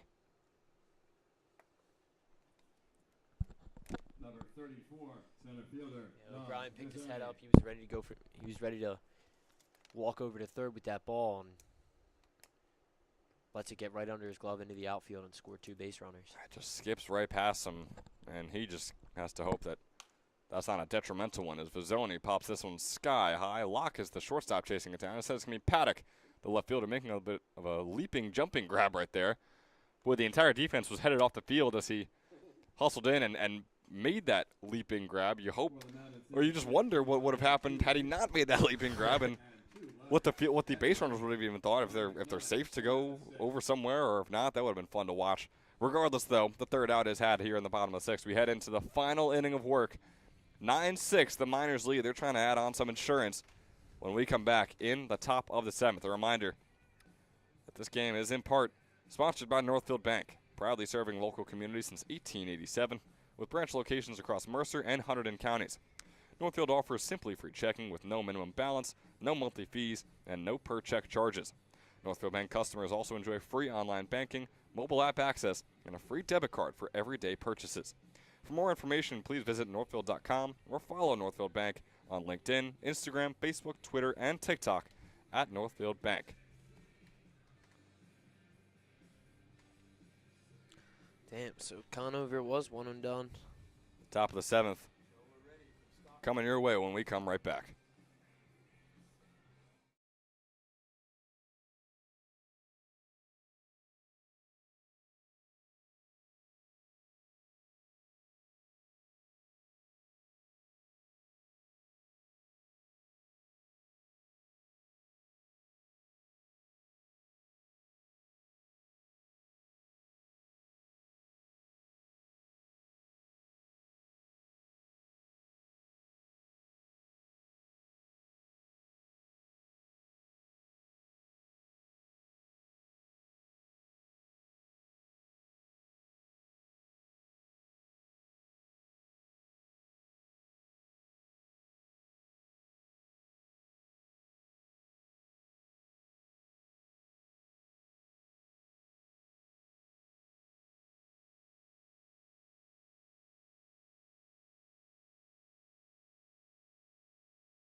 Welcome back here in the top of the 7th. It is going to be a pitching change out there for the Mammoths. Joe Loretti on the mound, taking over for Ryan Conover, who we mentioned pitched in 2 games prior this summer.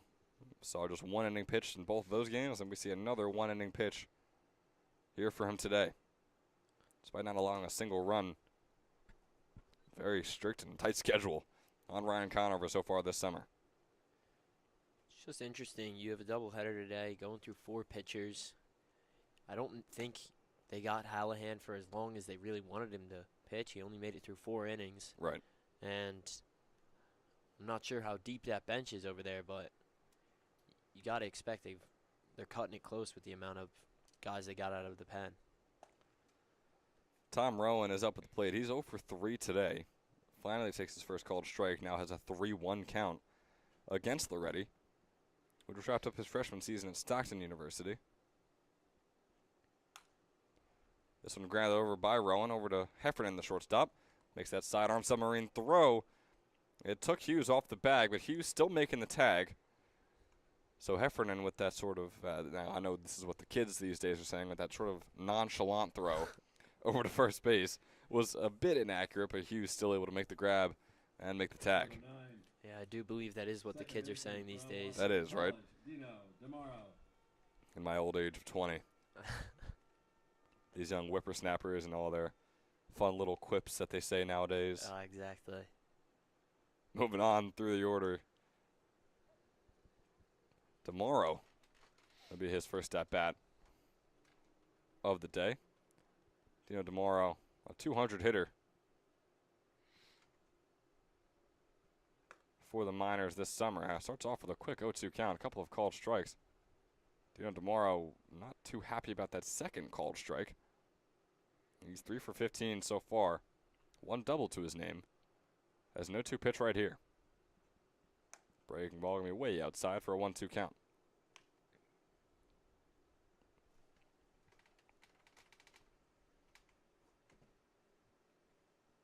So Loretti looking solid here in his first and likely last inning of work. A couple of breaking balls in the same exact spot on the outside there, bring up a 2-2 count. Yeah, it looks like he's trying to get DeMauro to chase, but he's got to be careful hanging those off-speed pitches out there. It does the exact opposite on the next pitch here. 2 straight breaking balls outside, and the 5th pitch of the at-bat is a fastball at the feet of DeMauro. So all of a sudden, an 0-2 becomes a full count here with 1 out on the board, no one on. Swung on by DeMauro. Pope chasing it down, and Pope gets a glove on it. Makes the underhand toss over to Hughes, and out number 2 is on the board. Nice play by the second baseman there. A couple of Region 19 guys making their connection. Number 7, the EH, James Bacher. And James Bacher is back up at the plate for the Miners.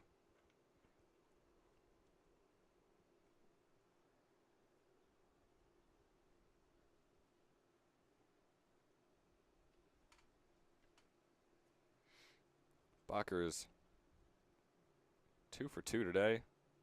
3 runs to his name, a walk as well. And you know, I'm gonna call it right now. I say that if he gets a hit right here, or maybe even if he just gets on base, I think he might have our Toyota Player of the Game wrapped up. I would say his one competition on his side of the team would be Evan Melberger at the bottom of the order, who is 2 for 3 with 4 RBIs. Meanwhile, Bacher is 2 for 2, no RBIs, but 3 runs to his name as well as a walk. And there is that line driver right up the middle, getting himself on first base. Yeah, he's been on fire today. You got to give credit when credit is due. First hit of the inning, and who else but James Bacher to get it?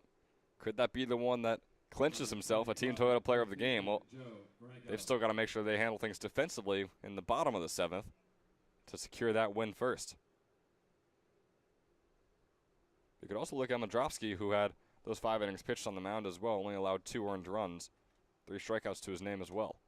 Yeah, Modrowski was able to hold in there, get those 5 innings of work in on 70 pitches. As you mentioned, he's let up 4, but 2 earned. As you see that 3 error in that column. It's a fairly solid game all around for the Miners in terms of their starting pitcher and a few of their hitters who have had extremely impressive days here at Moody Park. It's no 2 count here on Granko. He's 1 for 2 today. Bodker on first. Here's the 0-2 offering. Breaking ball is going to be low to bring up a 1-2 count.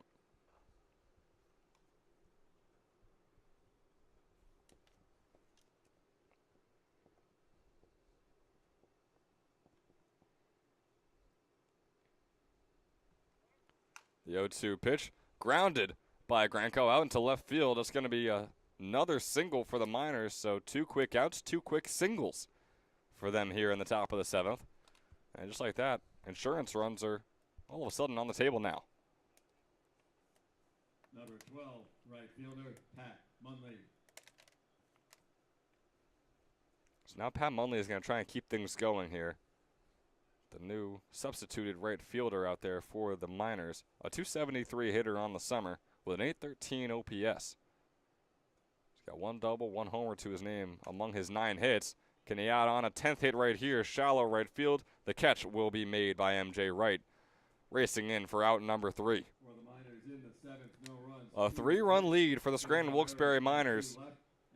The Mammoths have yet to score 3 runs in an inning. They have 3 innings in which they've scored 2, which is why they have a 6-9 deficit against the Miners.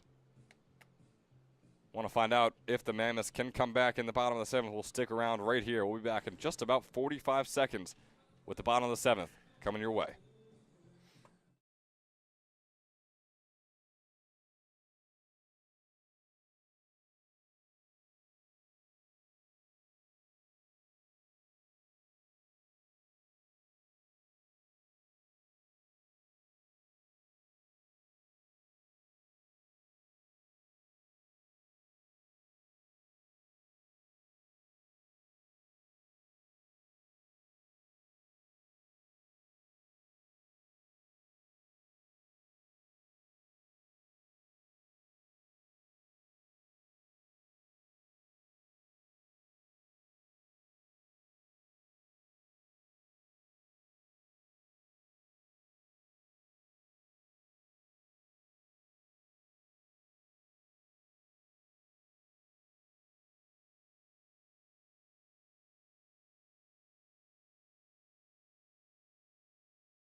Baseman, number 5. It's the top of the order due up for the Mammoths. If there was ever a time to make their comeback run, it is now. Jake Pope up at the plate. There's the first fastball outside for a 1-0 count.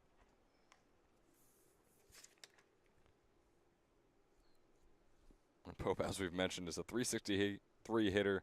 This summer was a 370 hitter in his sophomore season at Mercer County Community College. A 402 hitter in his freshman season. Pops that one sky high. He's going to hope it goes foul, and it will. He's got a 1-1 count on himself. He's 1 for 3 today. Had a single earlier after starting off the day 0 for 2. Trying to keep the momentum from his most recent at-bat going here in his 4th of the day. The 1-1 offering from Quagliato. Fastball inside. Brings up a 2-1 count.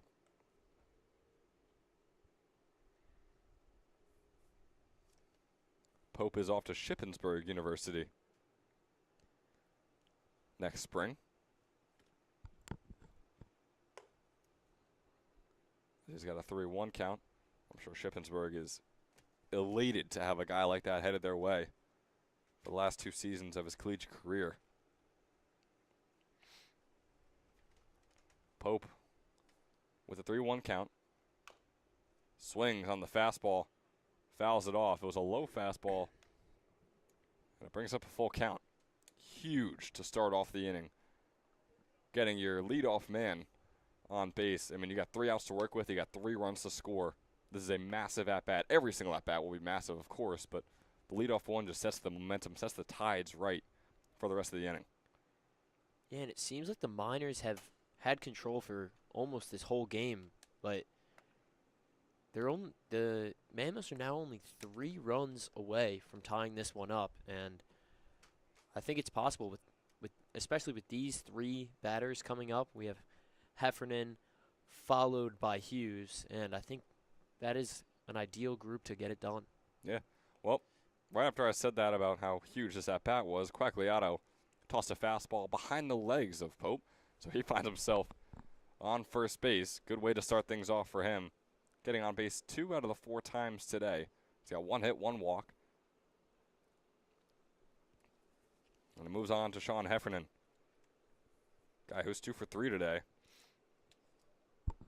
Has a case for that Toyota Player of the Game, depending on what he's able to do right here. Nate Jones has looked really solid today as well. 3 for 3 today he is, with 1 run to his name as well. Heffernan swings on the first pitch, and it goes foul.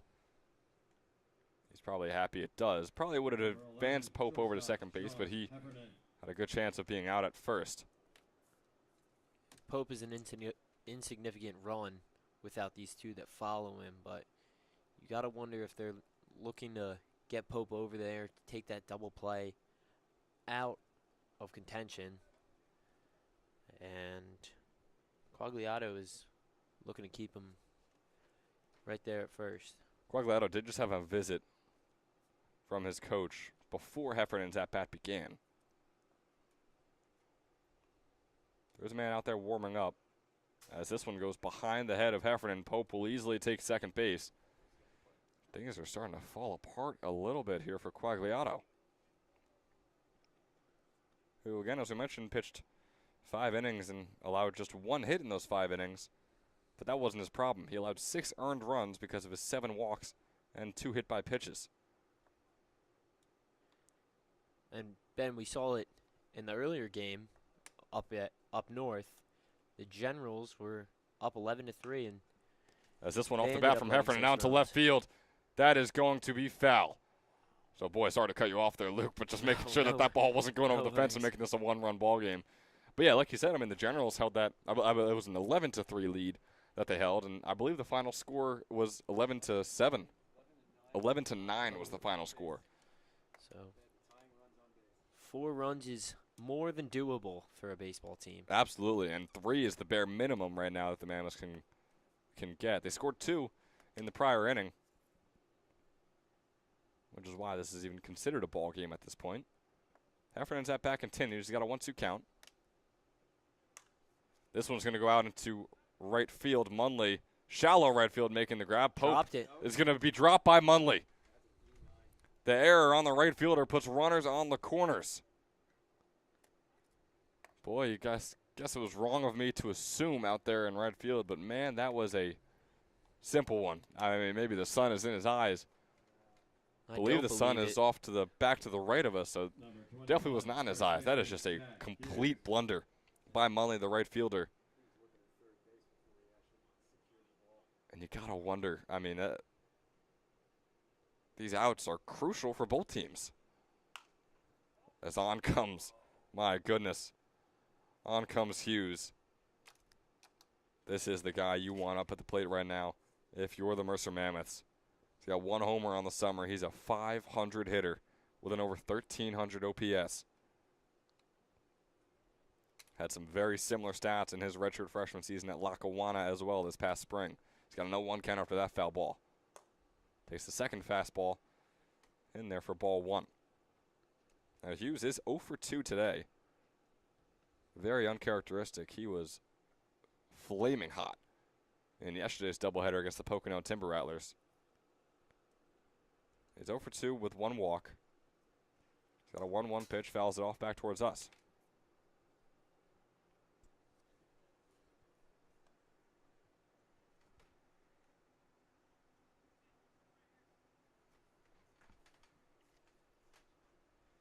Huge pitches from Quagliato here. He's got a couple of really good bats coming up in the order as well. Got to bring his A game. This one swung on by Hughes nearly along the left field line is going to be foul. Boy, talk about a guy that just knows how to put the ball nearly exactly where it needs to go. I mean, we've seen a couple of these balls go foul, but you could tell, I mean, he's aiming where he wants this ball to go. He knows exactly where he wants to put it. It's just the type of hitter that Hughes is. Still looking for his next home. Again, the Region 19 Player of the Year. Yet to find his redshirt sophomore home. Fouls that one off, it looks. The 1-2 count remains. Getting the pitch count up on Quagliato. Now something they're going to have to worry about as they hope this is the last inning of work. He's only at 30 pitches on the day.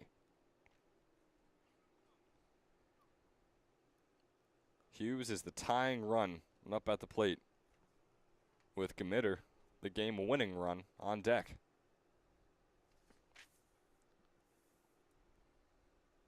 Here's the 1-2.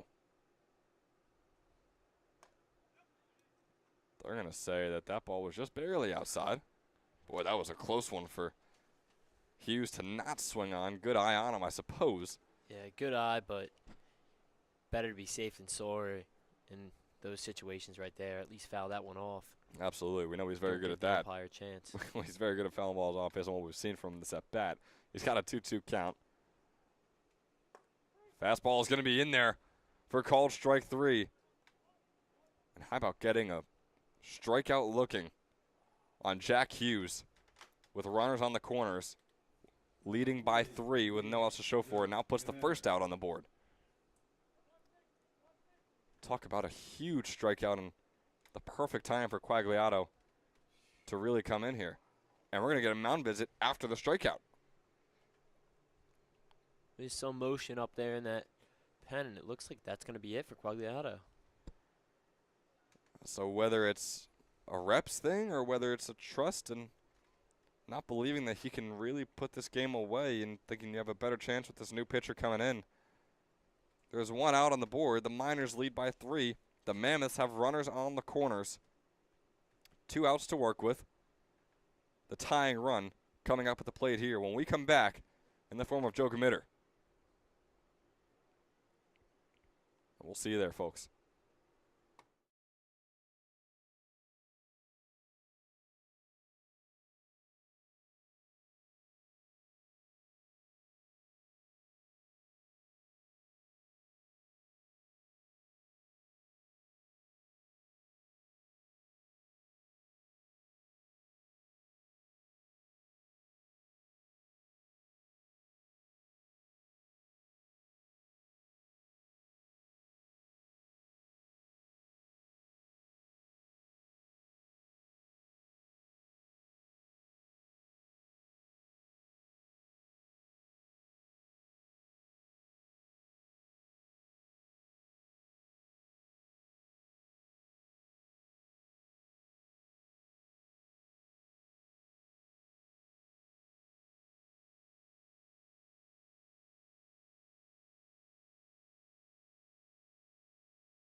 So the pitching change out there for the Scranton Wilkes-Barre Miners is Tim Gilhooly. Out of Scranton University, just wrapped up his sophomore season in which he pitched 8 innings and allowed 7 hits and 7 earned runs for a 7.88 earned run average. He's pitched 5 2/3 innings so far this summer. First pitch to Gmitter is going to be low. They're going to say that Gmitter was able to check his swing in time, and it's a ball 1. In those 5 2/3 innings so far this summer, he's got no 1-1 record, allowed 3 hits and 5 earned runs Only 2 strikeouts and 5 walks as well. Comes out to a 6.17 earned run average. That fastball coming all the way inside. Headed straight for Gmitter. Doesn't quite hit him. Dodged out of the way in time. In each of his 3 appearances, Gilhooly has struck a single batter. Nearly did so there against Gmitter. He's got just 2 outs to get. Gmitter strikes himself with that foul ball. Gonna take a second to shake that one off.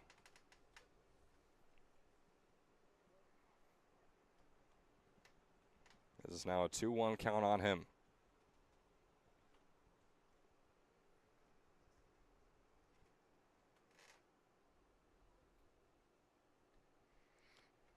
Gmitter is a big hitter. Had 2 homers for Stockton in his junior season, along with 11 doubles and 1 triple.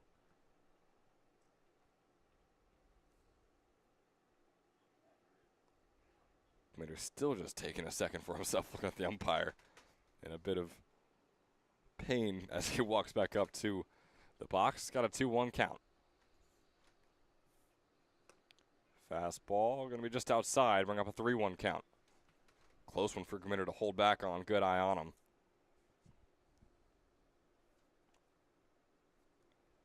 Here's the 3-1 offering from Gilhooly.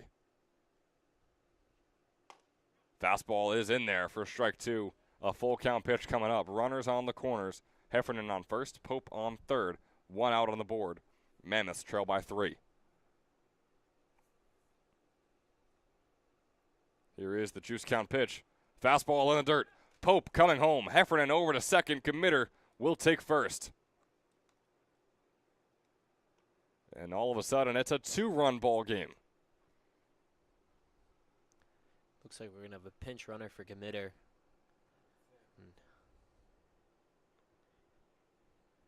Yeah, as he was walking over, he was talking to his first base coach, Will Burke, over there. They're going to get Will Heyman checking in to pinch run for Gmitter. Seemed like he really kind of messed up his ankle there. Hopefully it's just something shallow and just something that's going to bother him for today and nothing further. Seemed like Heyman was coming in regardless. He was sitting at the edge of the dugout just waiting. I think that shows the confidence they had in Gmitter getting on base. And hopefully it shows some insignificance to that foot injury. Yeah, hopefully. We move on through the order. Joey Socorro is up at the plate. The tying run on first in the form of Will Heyman now.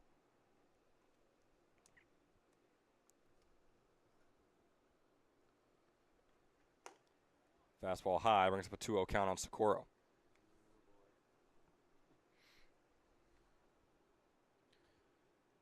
Socorro, a .220 hitter so far this summer, has 2 doubles. Had 5 doubles in his sophomore season at Mercer County Community College. No home runs, as that breaking ball is in there for a called strike 1. 2-1 count for him.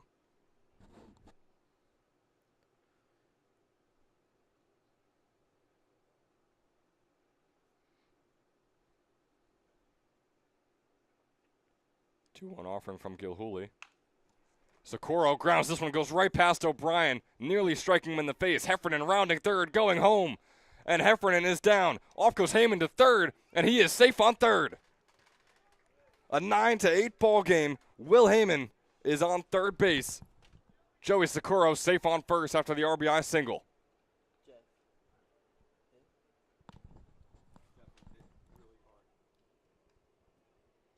Number 6, third baseman Tyler. My, oh my. The Mercer Mammoths lighting it up. We've seen them score 2 runs in an inning 3 times prior. That's exactly what they've done so far. Can they top themselves when it matters the most? Tyler Tucker is going to try and do exactly that here in his second at-bat of the day.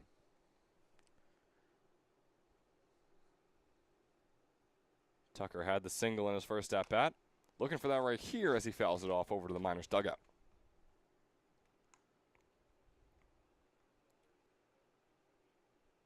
That's the benefit of having Will Heyman on the base path over Gmitter.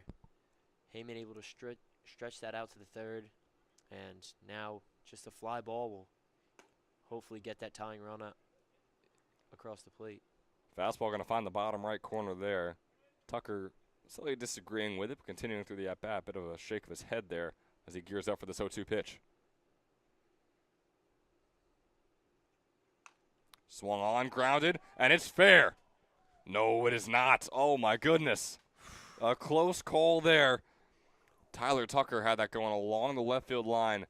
That would have been the game tire and put the Mammoths in an excellent position to win the game right here.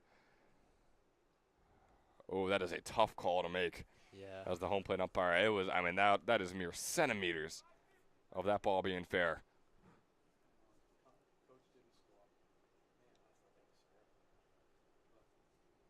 The 0-2 count remains after that foul ball for Tucker. Here's the pitch from Gilhooly.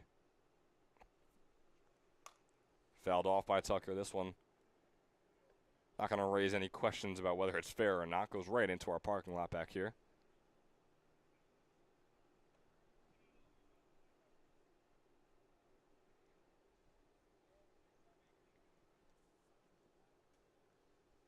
Tyler Tucker, 3 for 19 rather, I should add, on the summer after getting his single earlier. Fouls this one off once again, just barely fouling that one off. Nearly a swinging strikeout there. Able to get a piece of it. The at-bat continues. Still not a single ball for Tucker. The 0-2 count has remained the last few pitches.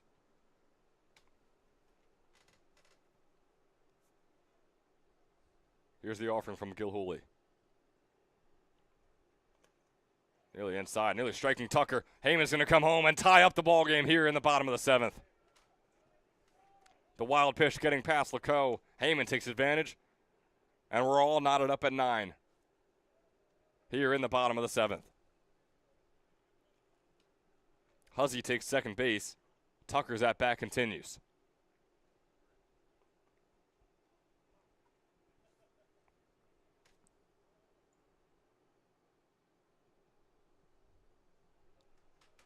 So one runner in scoring position. 1-2 count for Tucker. Swing and a miss there from Tyler Tucker. A long at bat. One that Gilhooly thought he had him multiple times. Finally does on the final pitch right there. Number 13, Tucker is put away. Tyler Dunmeyer. Moves on to the second Tyler in this 1-2 punch here for the Mercer Mammoths.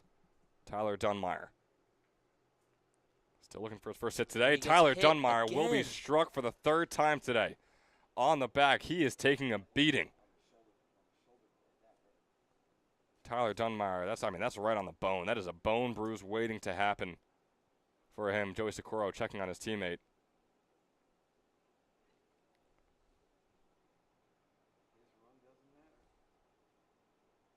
Dunmeyer's going to look like a running back that just got done playing a full 60-minute football game after this, when really it's just a 7-inning baseball game for the poor guy. I mean, he has just been going through it.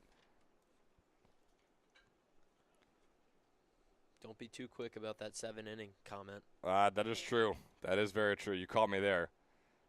But the way Nate Jones is playing, if he has anything to say about it, should be interesting. He's 3 for 3 today. And he has a chance to single-handedly give himself Toyota Player of the Game. A hit here, bring home Huzzy, end the game, and I would say automatically earn that Toyota Player of the Game. We'll see if he's able to do so. Gilhooly nearing 20 pitches into his first inning of work. First one on Jones is a swing and a miss. The thing to remember here is this is Jones' first time facing Gilhooly, so yeah, batter can be hot. That is for sure. And Jones has faced 2 pitchers before, helping him on his way to his 3 for 3 day.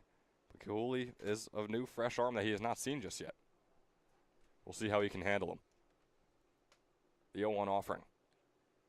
Fastball low and inside, brings up a 1-1 count.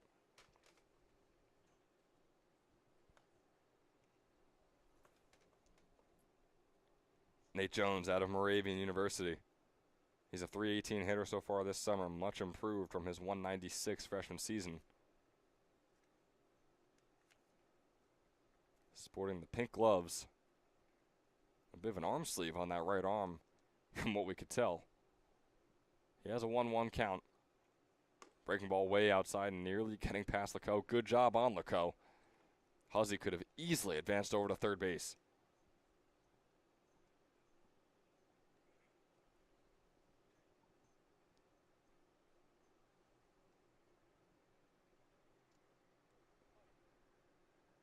2-1 offering coming up here from Gilhooly. His 22nd pitch today.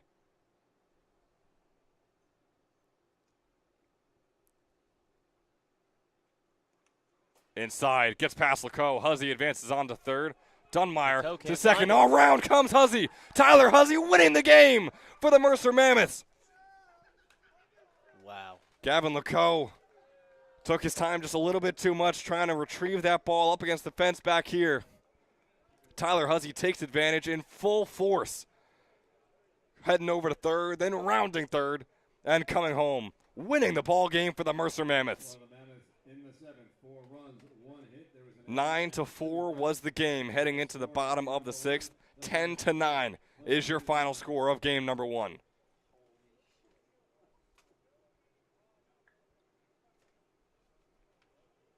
The Mercer Mammoths hitting double digits in the win column.